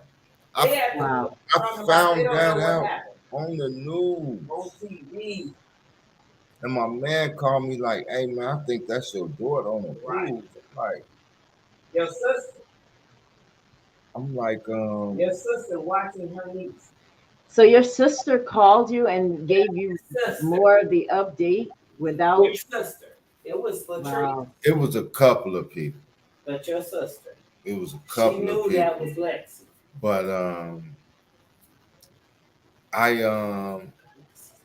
one of my friends happened to be behind the van that night of the shoot. In the drive-thru. And he said, hey, I think that's your daughter, bro. Now the whole time I'm thinking it's on some street, you know what I'm saying? Like say you driving down 147th and you make a left turn and then you have an accident and then somebody get out and they're like, hey, what the hell? And then, you know, this is in my mind. I'm like, damn, I hope they catch this motherfucker who it was road rage. Or damn, was the guy she was with, was somebody after him? I'm thinking all this shit. Everything you can think. After talking to the police. But they led us in the wrong direction and then turned around and went on the news and said she was crazy and dragging cops and put out a whole story about this child that we did not even recognize. We weren't even listening to that story on the news because that ain't our kid. Our kid did not drag cops. Our kid did not aim her cars at cops. That was not our kid until they identified the vehicle and told me that was my vehicle. Then we realized that was really our kid. But the police were at my door and they didn't say none of that. They led us to believe some other things happened. They never said they were involved. So now they got the evidence. They got the evidence. They got her body. They hid her body for days. They hid everything from us. And now they're the ones investigating her death. How the hell are the people that did it to her investigating it? Exactly. Right. I signed over my child's body and the vehicle she's in. I signed over her body and her vehicle. And they get to manipulate it any way they want to. Because they're the perpetrators. Because they did it. When I signed over my vehicles and my possession of her, it was to make y'all find out what happened. I didn't know y'all was what happened. What? I didn't know y'all happened to her. This story is very, very disturbing to say the least. Very, very. There's so many twists. It's just so sad. It's so sad to me that in 2022 we are still dealing with this. What are you feeling, Vanessa, as you're listening to this story? My heart. It hurts. Not only, is she a girl, but police are there to serve and protect. Supposed to. And this is a whole different situation. Or die. This is a whole different situation with fire or die. With her, because who do you trust if you can't trust the police, the authorities? Who do you trust? Who are you able to turn to, and will they ever believe Kara's story? Will they ever come forth and say that we were wrong for doing this to your daughter? Nobody has taken accountability for anything, and then it's justified as, well, we were doing what we had to do because we were afraid for our life. It's just this. It's a sad situation. It's so sad, and to lose a young lady, that had her whole life ahead of her, that was going places. She was in college. Beautiful He was woman. So helpful with her younger brother, and to have to see that, she's adorable. She is absolutely adorable. Like you said, her whole life was ahead of her. And we can't judge, because I know I've gotten angry at the convenience and how they don't take care of your order, and they took her money. I don't see anything that she did that warranted her being dead today. I don't see it. I do know. I will not support that establishment ever in life. I do know that, and not one of them. Not support that establishment at all, because they were wrong. They what they did was really horrible. This right here, that baby could have came home, and just because of that one call, that was just. I think that's the part that angers me. Yes, that people can just call and say whatever they want, and they came there already mad. They came there mad. Yeah, like they're ready to get a criminal. I mean, of course, if they say they hear a gun, of course they're ready to, But they need to hold that restaurant she didn't have one. So when they holstered their guns, that meant that they felt safe, right? But that cop on the left holstered his gun and then took a right step back and a left right arm back. He was ready. So he cocked. He was ready. His right. But the fact I think they came there to kill her. The fact that he punched her. They didn't want to talk. He punched. There was no discussion to be had. 52 seconds. He punched her. That. How does she pose any threat to you if she's like this and you punched her? So where's the gun? Where's this gun they were talking about? Okay, so I'm not going to hide from anything. They did find a gun 4 days later because it was under the stow and go. If you got a Town and Country Volkswagen, there's an area where you can put your seats into the floor, right? So the boyfriend did have a weapon that was buried under the seats in the car.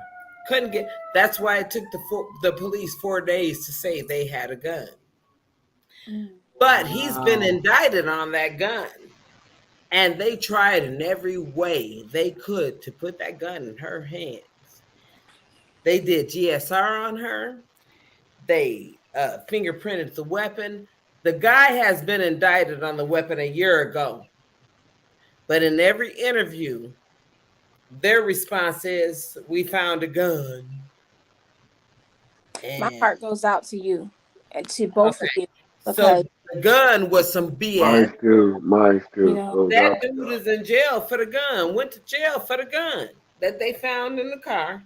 But that's not what they were there for, because you didn't see it that night. Even they didn't. The video from I saw all the body cam video. They felt like smooth sailing. No. They put all their guns up, right? I mean, they like, hey, young lady, and blah, blah, blah, blah. So I'm watching the footage, and I'm like, she's like coherent. Hands up. Like she's not compliant. On any drugs, like they gonna try.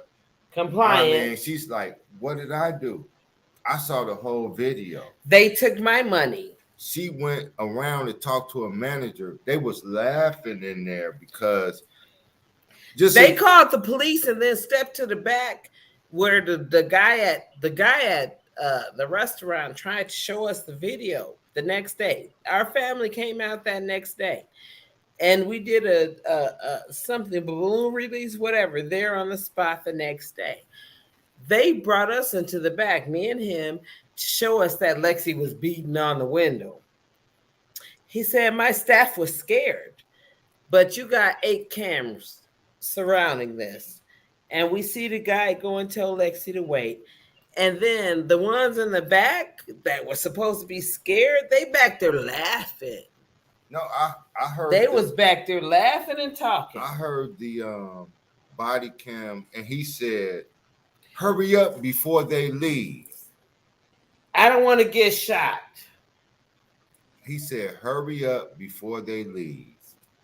Now, when it's all over and they hear shots being fired, the cop went back to the people that reported she had a gun. And she's saying, did you see a gun? Did you see a gun? They had to admit it. And the woman was like, huh? What? Nobody saw a gun. Did you see a gun? And then she said, no gun. So when we went in the next day, when that guy was trying to show us our daughter beating on the windows, he was trying to justify what his staff did. So we're out there doing a candlelight vigil, and he invited me and her dad in. She was trying to break our windows, right? That's what he said. Come look. He showed us the whole video. The whole video. The video went from when she pulled up, came back around until the police showed up and she drove off. So past that, that's all that video showed. So that video, he called us in to see, and we watched our daughter bang on the window, and we like, damn it, Lexi. But she banged on a window, a bulletproof window at that. And I said, hey, if you go to the back and never answered her at that window, what would have happened? He said, my staff were scared for their lives. And we watched the staff in the background laughing. Okay, here's they the ain't bottom scared. Line. Here's the they bottom ain't line. scared. The bottom they line laughing. is this. My daughter ordered some food, right? Her food was not ready. They gave the order to somebody else and gave her somebody else's She order. complained about it, and you got 2 young females at the window going back and forth, right? So she wanted to talk to a manager. She drives around, try to open the front door, but the inside is locked. That's why the Dalton police tried to say, oh, the restaurant was closed. No, the drive-through was only open. So she couldn't get in the door. So she'd already paid for that order. She drove back around and said, hey, look, this ain't my order. I watched the body cam. She put her phone to show them that she had ordered the DoorDash. Yep. So they was like, whoa. So they had the back and forth. And then this guy, I don't want to say what I want to say, but this human being, black guy, comes to the window and says, wait. So now she takes off the robe. Wait. He says, wait, because now they finna get her food. She waiting for her food. They're about to get her order. She thinks she waiting for her food. This is what I'm seeing on the body cam. She took her robe off and she relaxed. While I'm looking at this, I'm like, Lexi, pull off. I'm like, Lexi, pull off. Because by this time, you set up. They listening to music. You know what I'm saying? They kicking it. They chilling in the car. They're about to get their food. They didn't know what was coming. They're just sitting there listening to music. She got her phone. She looking at her phone. They kicking it. They chilling, just waiting for the food. And then the police pull up. And her whole look is of confusion. Of what did I do? I didn't do anything. They took my money. They took my food.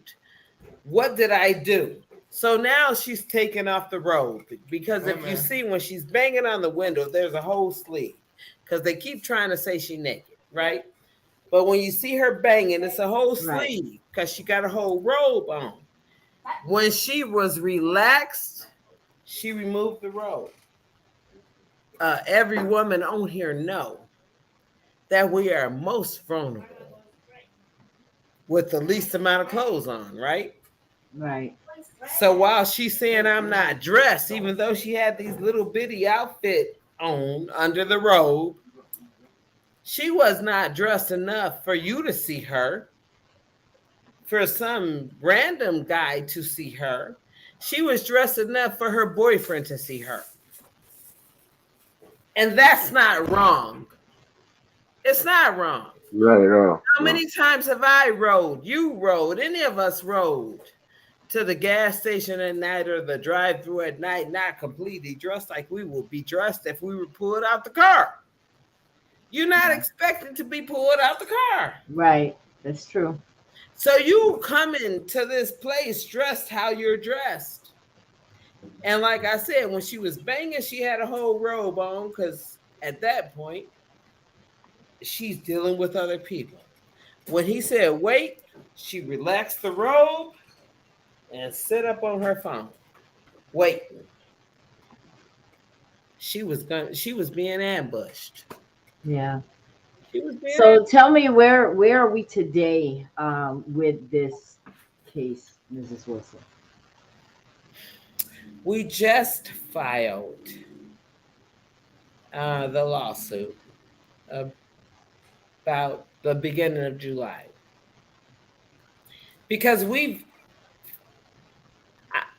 look, after the lawsuit, I want the story to be told. I did not spend my entire life in school getting degrees, and her daddy didn't spend 20 years working on this job to get money from any other way. We built our lives. We don't need no dollar they can give us.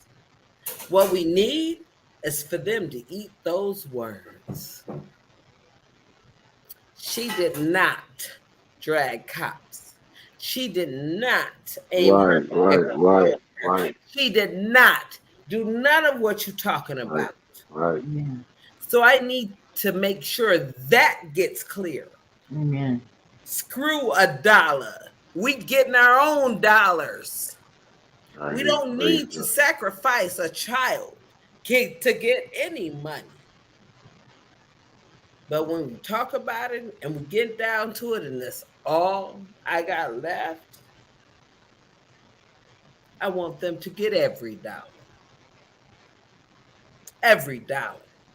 That cop, that same cop, went back to work and shot somebody else in May. Jeez. We didn't even make it a whole year. Hell, Dalton was just sued for $33.5 million with that same cop involved in. Mm-hmm. Yep. That cop right has only been on duty 7 years. Ryan Perez has only been on duty 7 years, and he's got 4 fatalities in one shooting, and we don't even know because that's all we know. We have not investigated his background. Oh, my attorney sent for his background, and now we had to sue for the FOIAs because they didn't disclose none of that. Oh. Right. Wow. Right. So they've been covering up from the day she died, and that that cop should have been sitting at the office that night because he had already killed so many others and was already involved in lawsuits. Why was he there? Why was he there? I was just going and he to started ask that. punching her and she ran. And the rookie jumped in and killed her. But he won't come back to work. From what I understand, the rookie won't come back to work. But the other guy, he went back to work and shot somebody else since then. How do we know it wasn't the guy that was in the car with her that killed her? $33 million lawsuit against the village. Jesus. How do we know the it mayor wasn't was the out guy? dancing with him the next night. That doesn't surprise me. How do we know that it wasn't the guy inside the car with her that killed her? Her boyfriend stepped out. It was the No, cop. I mean the cop that was inside the car. No, that's where every bullet came from, was that cop. But listen, once he starts shooting, he's point blank in the car with her. He's a passenger shooting at her. Okay, he's close range. He's in that car shooting at her. Okay, so when he starts shooting, the rest of the cops open fire. But wait. Wow. They was dragging cops. Why is you opening fire on a car that's dragging cops? Okay, that's a lie. The last word spoken was, subject down, come get me out this car. My daughter was the subject. Subject down, come get me out this car. So, Miss Kara, I want to ask you a question, and I know this is a very open-ended question. Please do. How are you today? I mean, like mentally, that's a loaded emotionally. question. Yeah. I'm not good no day. My son just went back to in-person learning after COVID, because last year his sister was killed in July, and school started in August. I was not taking chances with another one, okay? Because Lexi and the daughter after her are both deceased. So both of my youngest daughters are deceased. So I've lost two daughters. And so when school started after Lexi was killed, I was not sending my son. I homeschooled him for the entire year. And so this is his first year back. And things are different and they're difficult. I was just going to ask you, how has this affected the other kids? Because I know you have other children that are there. My 30-year-old son has called in tears. 30 years old, calling me crying. Mama, I know what they did to my 19-year-old sister. What will they do to me? 30 years old. He turns 30 this year. Wow. And he calls crying. A 30-year-old man calls me crying about what was done to his sister and what he's afraid of being done to him. What do you tell him? To comply. Just come home. Comply. Just come home. Comply or die is what I've seen. Like I said, since everything happened with Alexis, I have people sending me posts, Vanessa, you've seen them, right? What do they say to me? Your daughter got justice. She got justice. Lexi got justice. Hey, you know what I being killed got her justice. But you know what I tell the 30-year-old, my son Chris? I say, make sure your tags are straight. Your license is straight. Your hands at 10 and 2. And then the rest, we can't comply. We can't really. You gotta comply. Well, I tell them you gotta comply. Make sure when you're driving. I just want you to come home. Make sure. I hear you. I just want you home. It's legitimate. Yeah. So at least we can have a leg to stand on. That's all I'm saying. Everything with her was legitimate. Well, and they still killed her. Yeah, but so she was legit in every way. License plate, insurance, everything was legitimate. We talking about just pulled No, over. I'm just saying, but still. But it didn't matter that everything was legitimate because they still. Sometimes it doesn't matter. It doesn't. It doesn't. I know they it don't still matter, killed but- her, and that's why he's called. But when they get one excuse, That's it. that's That's it. Probable cause. In other words, you're saying don't give them an excuse to stop you. She didn't give him an excuse. Then inevitable could happen. That could happen. Right. It keeps Just happening. don't give them an excuse.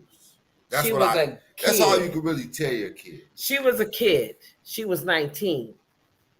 She was a kid. She ain't never been pulled over by the police. She did. But the year before was the whole Black Lives Matter movement, right? And they was marching in the streets in front of our house. But then when it happened to their own, where were they? They didn't even show up. The next year it happened in their town to their resident, and they did not show up. The next door neighbors ain't even said, I'm sorry. You know, I read today, Mr. and Mrs. Wilson, and to all of the panel, that since the Black Lives Matter movement and George Floyd just kind of got kicking off, that more African Americans have been killed by the police since that. I saw that. Oh my God. Yeah. But look, that's payback. Remember, look at this. That's payback. That's payback. Can I say one thing and I'm because done? they always paying back. They remember when the Asians was getting attacked from the coronavirus? They passed a bill, right? The George Floyd bill has not been. Yep. They We could not get that done. I don't know why. They don't care. They all the Jewish bill. Like you can't anybody but black people. Right. We're gonna pass a bill that you're gonna get. Right. We're gonna pass a law. But Make sure you're when good. it come to George Floyd, man, we ain't Everything. trying to pass that law.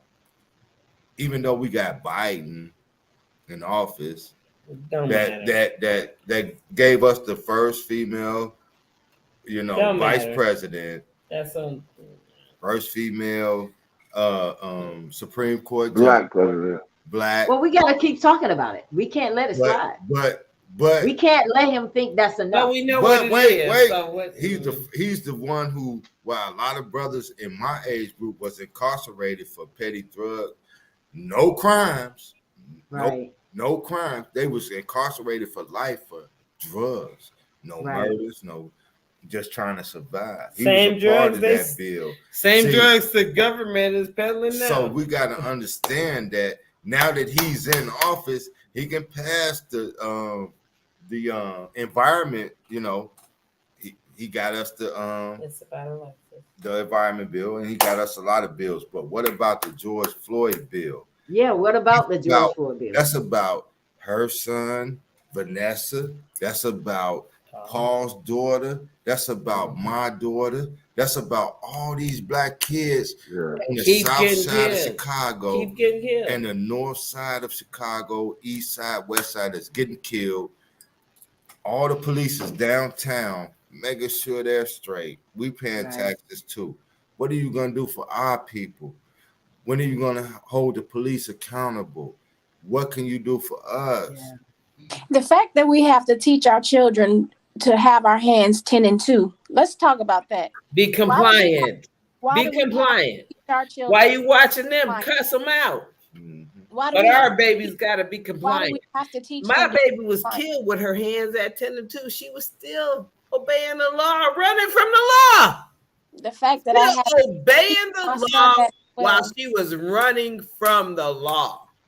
So what were you saying, Vanessa? I'm sorry. The fact that we have to teach our children that to be compliant with the officers or to hold your hands where they can see them.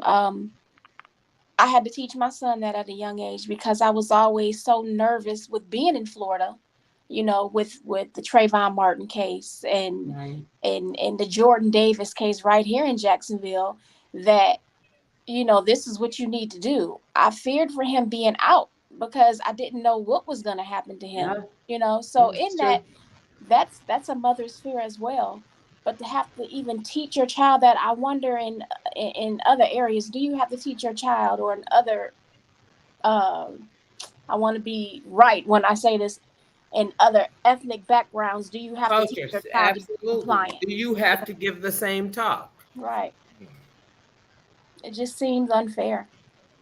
It is unfair. And a lot of times, because see, there's a difference between kids that are being killed by cops and kids that are being killed by cops who are unarmed. Yeah. You know, and because when you start breaking down the numbers, when I looked at by race, white people are killed by the cops more, but it doesn't say why. Right. You know what I'm saying? Right. Doesn't say why. But a lot of the fatal shootings definitely happen to us, to the black race. And that is statistically. It's not just me coming up with a number. That is statistics. And I am so happy that you guys came on to tell your stories. I know it wasn't easy.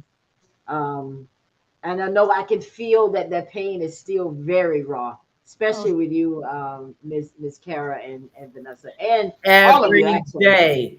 Yeah. Every day. Right, V? Every day. How do you cope, Kara? How do you cope with that everyday pain that you feel? I have her. She has me. Oh.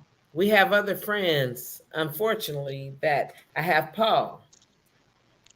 You know, we talk to each other. We check in with each other. And Paul, I need to connect you with Vanessa. Absolutely. You know, because these are the people that keep me moving. Yeah. Right. Her brother. I some days I want to crawl under the bed, but she loved him more than anything. And how do I not do the best for him? Because I hear her voice every day. Really? Mama, ain't you hungry? You need to eat. You just gonna let him sit here? Shouldn't we go somewhere? What we gonna do with him today? You know, I hear her voice every day. And that hurts. I want you guys to do something, because you remember I said earlier that I really felt like Tiffany really needs all of us. I really want you guys to hook up with her and bring her into your organization, whatever it is that she needs. I want to be a support as well. But her comment, she says, Miss Wilson, I feel you. I'm not good, no day. Mm. And I watch all of your posts, and I have for the entire week. And I told you, Miss Kara, before, this has been one of the toughest weeks for me to prepare. I'm not good. We're not good. We're not okay. We wake up every morning and the first thought on our mind is this child does not exist. And we go to bed every night, and in between, all we trying to do is not cry. Well, me, I have to act like I'm okay, because we all do. As a man, we got to smile. I got other kids. She's going through what she's going through. I mean, when my son, he is Lexi free with me and him. You understand what I'm saying? He tries not to talk about Alexis with my autistic me son. And him, it's me and him.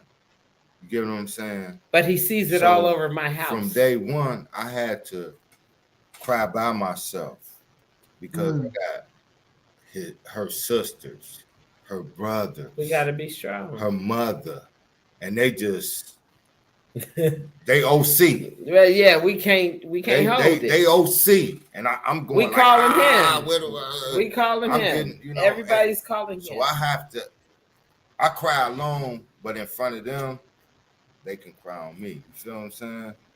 And we do. You still need to grieve in your own way and in your I do time it too. my own way, but right now I don't have time. I grieve by, you know how I grieve? By helping others.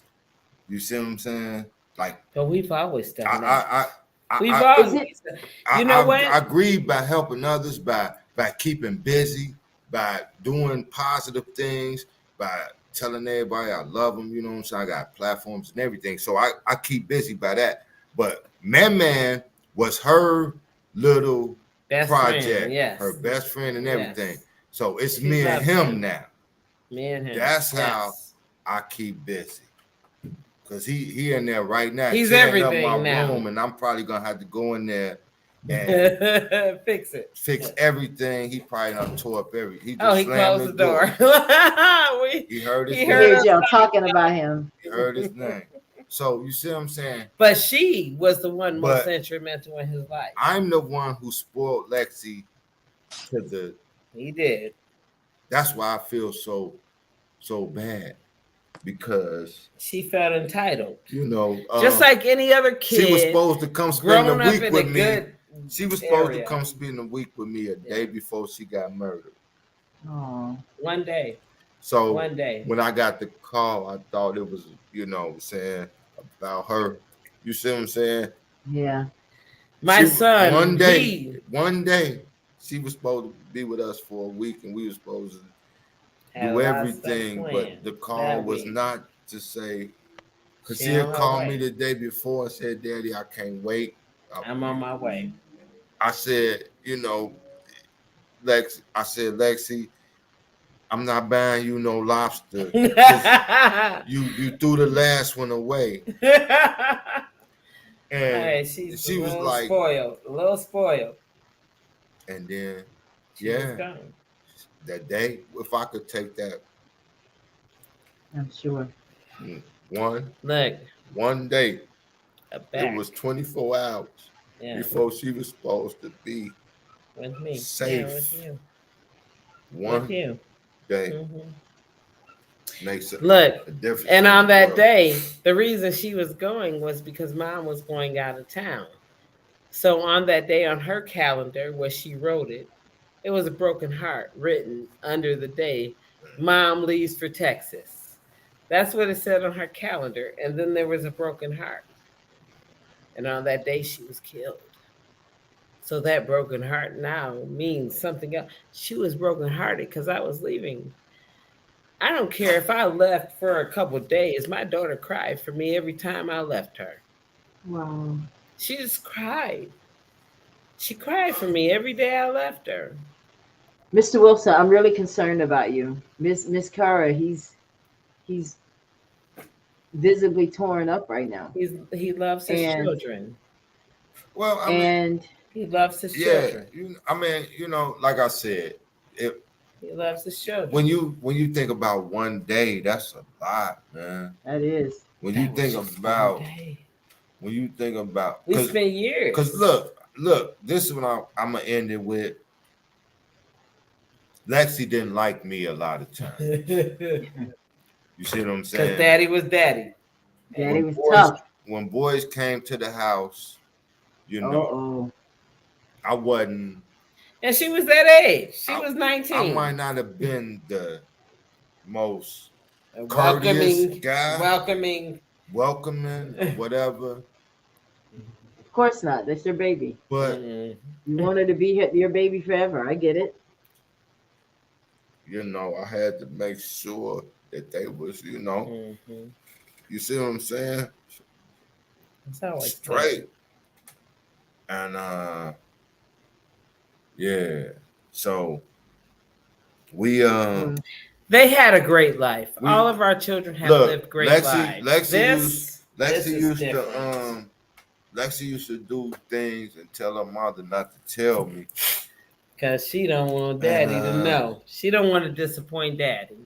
And she never wanted to disappoint Daddy. She disappoint Mama all day. all day. But she did not want Daddy to know. She called her mother a snitch in front of me. You telling Daddy everything. But see, that's what made her great. Lexi was to me. Like sweet, definitely. When her mother tell her no, I was wrong to tell her to override that and say, yeah. You see what I'm saying? And she would smile at her mother and be like, this my daddy. So you guys had a special relationship. Oh, yes. Guys, listen, 4 years old, hugged around Daddy's neck and would look at me like, I got this. I got this, Mama. Good memories. Good memories. Good memories. Be too graphic, but we used to call her CB4. Oh, sir. Anybody in our age group, that means cock blocking. Oh, okay. Oh, Lord. Okay. Now he's gone too far. I don't mean to make it, but Lexi slept with us. She was staying up all night. Yeah. I get it. I love it. I love it. Oh, her mother couldn't hug me. Oh, she. That's my dad. Oh, what? That's my We in Oh, there. she was the cock blocker.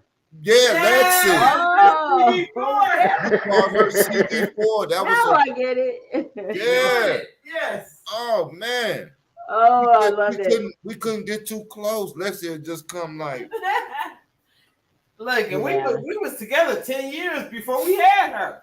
So Wow. you see, She was so you see what I'm saying? Yeah. So, guys, You know listen. that. This has been a wonderful conversation. That girl. Yeah. Unbelievable. That girl was the most instrumental child in our lives. Aw. That girl tried to keep everything in our lives together. That girl loved all of us. Wow. Wow. Wow. I love that. Loved everybody. She brought us all together all the time. So this hurts. How dare. Listen, I've spent my life since I was 18 years old and I'm 48, working with children with special needs. Children. How do I lose mine? And I give my life to working for children. That's the part that we probably That will hurt. never understand. Well, that hurts. But you know, Yeah. like I said, That hurts. like I said, nobody is above what life brings. True. But nobody Is it? put a price amount or justify the pain that a person feels. Right. See, especially with black men, because we're not supposed to be good fathers.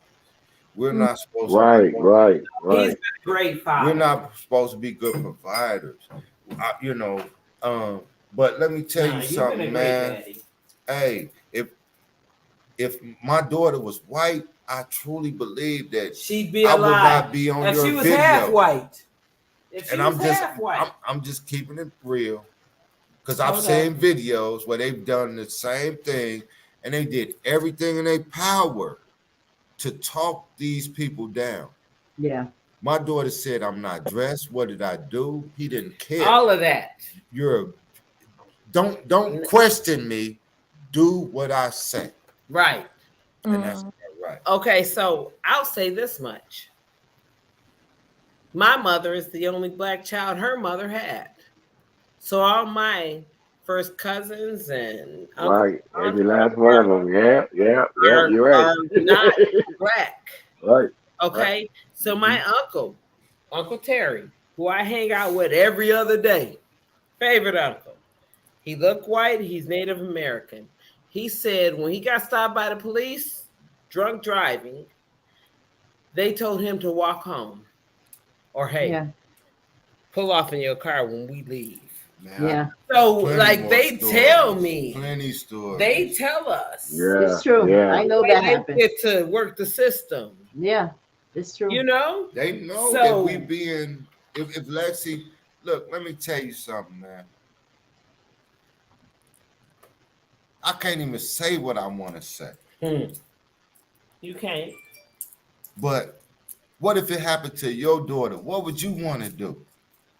Fight everybody. Well, all you could do is wait. Wait. Wait. Hold up. Mm-hmm. On If an it was investigation Right. of the team that murdered your daughter. Mm. So they investigating themselves. So Right. Pretty much. they're investigating themselves.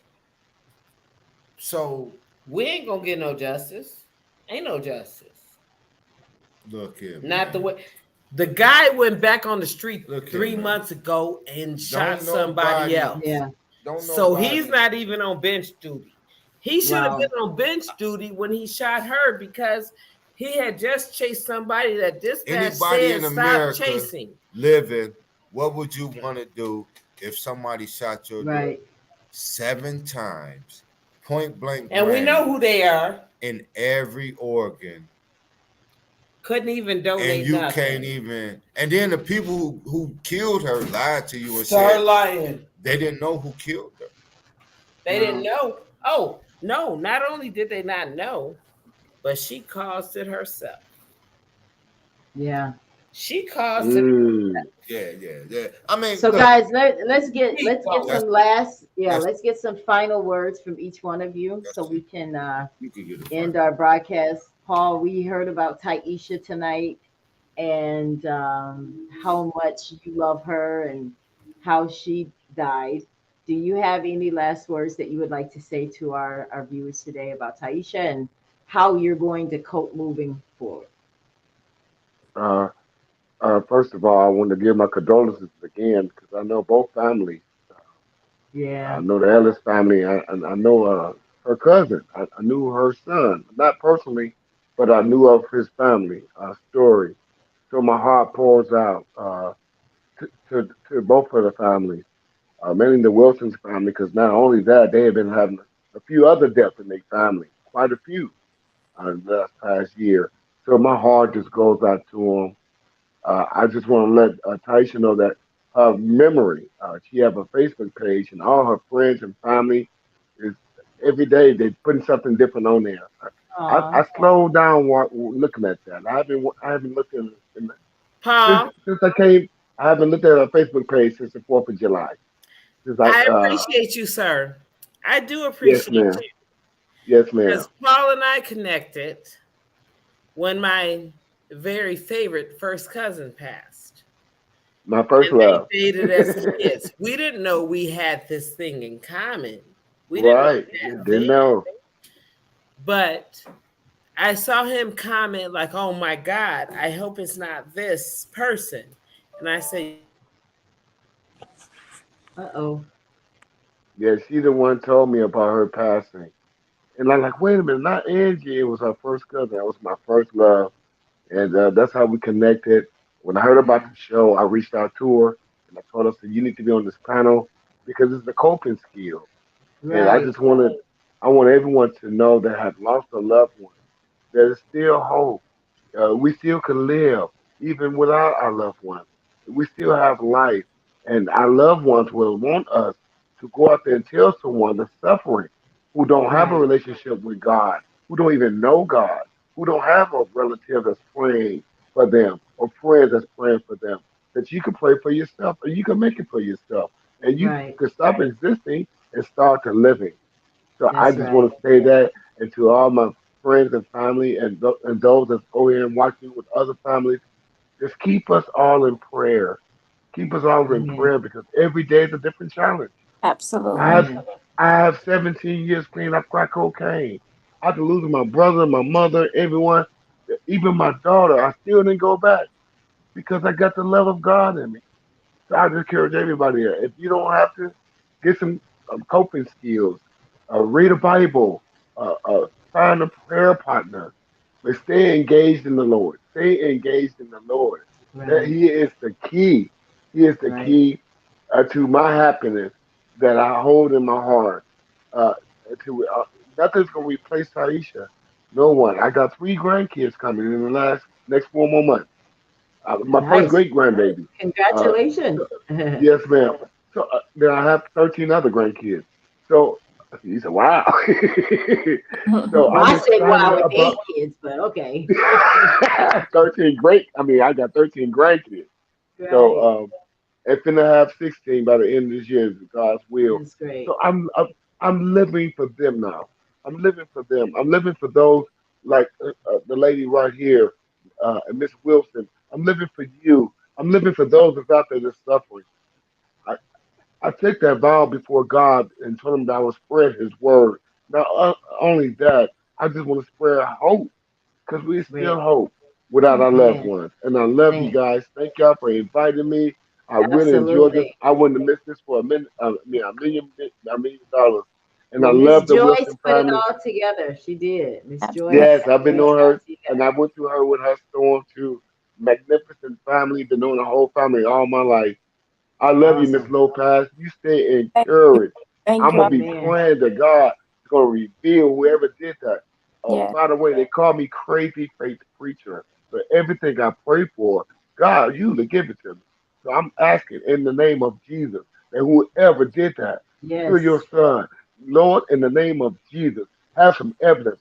Drop in their Yes. spirit right now, Lord. Arrest Yes. them. Arrest them, Lord. Yes. God, they will not bring her son back, but God will bring a little closure with the family. In Yeah. the name of Jesus, I pray. Amen. Now look for a phone Amen. call. Not too times shortly after this. I'm not a prophet. I'm just a man of God who's trying to spread the Amen. word and Amen. give you word of encouragement. Amen. Love I you guys. All thank right, Miss Vanessa, let you. me hear what you have to say so we can get out of here. First, I Yeah, want to say thank you for allowing me to come on your show of and course. Anytime. sharing my son's story. Yeah, You never know who could be listening. You never that's know. right. You know, and we want closure. You know, we want to be able to just move past this part of it. My son meant so much to everybody, not just me, but my family, you know, my sister, his children, just everyone that he touched everyone's life. So in that, it's difficult, but you know, God is still with us. Like I said, I'm a firm believer. I have radical faith. I won't give up.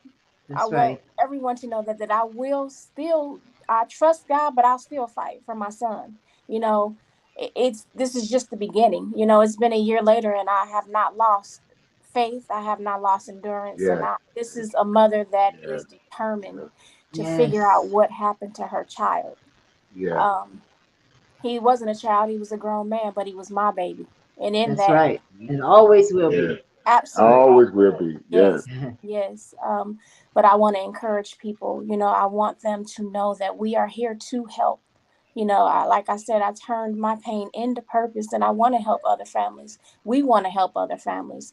So Yes. if, you know, the website is on the bottom of the broadcast, please get in contact with me. Please call the grief support line if you just need to talk. You know, we aren't licensed in uh, if you have suicidal thoughts or anything like that, but we will talk with you. You know, we'll give you Yes. information. We'll guide Yes. you through. We'll help you through this because in helping you through this helps me. Amen. So Praise I want to God. thank Praise Joyce. God. Thank you so much. Thank you for getting this Thank all you, together. Joyce. Thank you, Joyce. Miss Yeah. Watson. Thank you. And you know Well, what, guys, Paul? I'll make sure to call you as soon as they find out. Tell me who did this to my baby. I'm gonna make sure your Yes, word and ma'am. yours. Did a testimony. I'll be that's excited. right. So That's right. excited. We want to It's cover it any on day the Ella. now.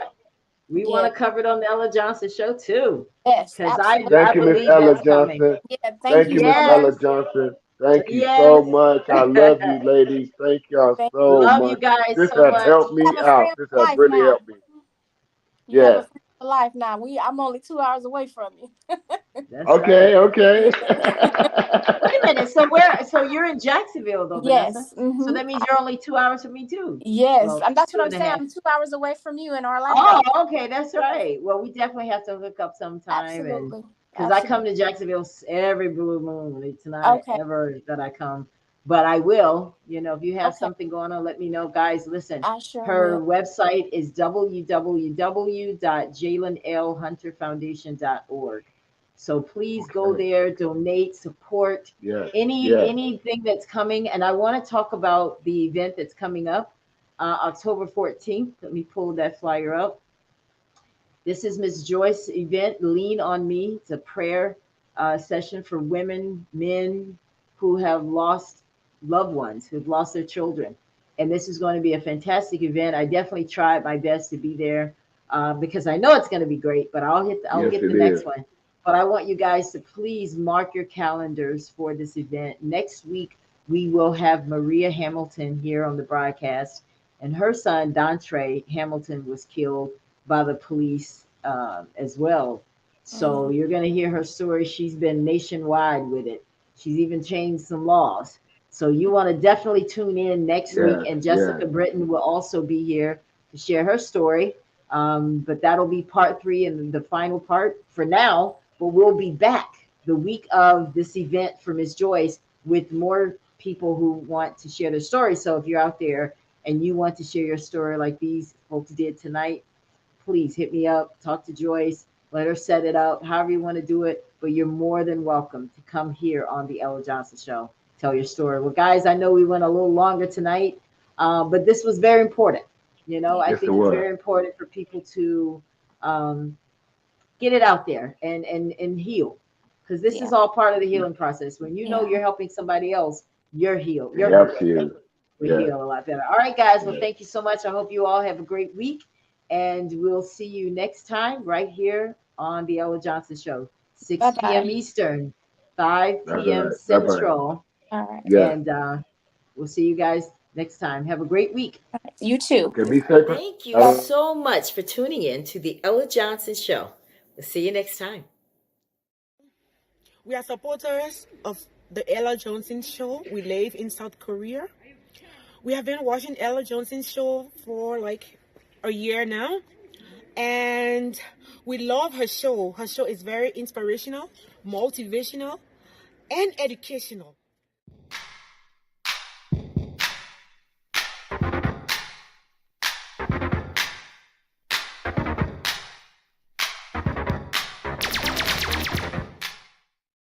If you would like to be a guest on the Ella Johnson Show, send an email to theellajohnsonshow@gmail.com or send a text message to 407-334-6997.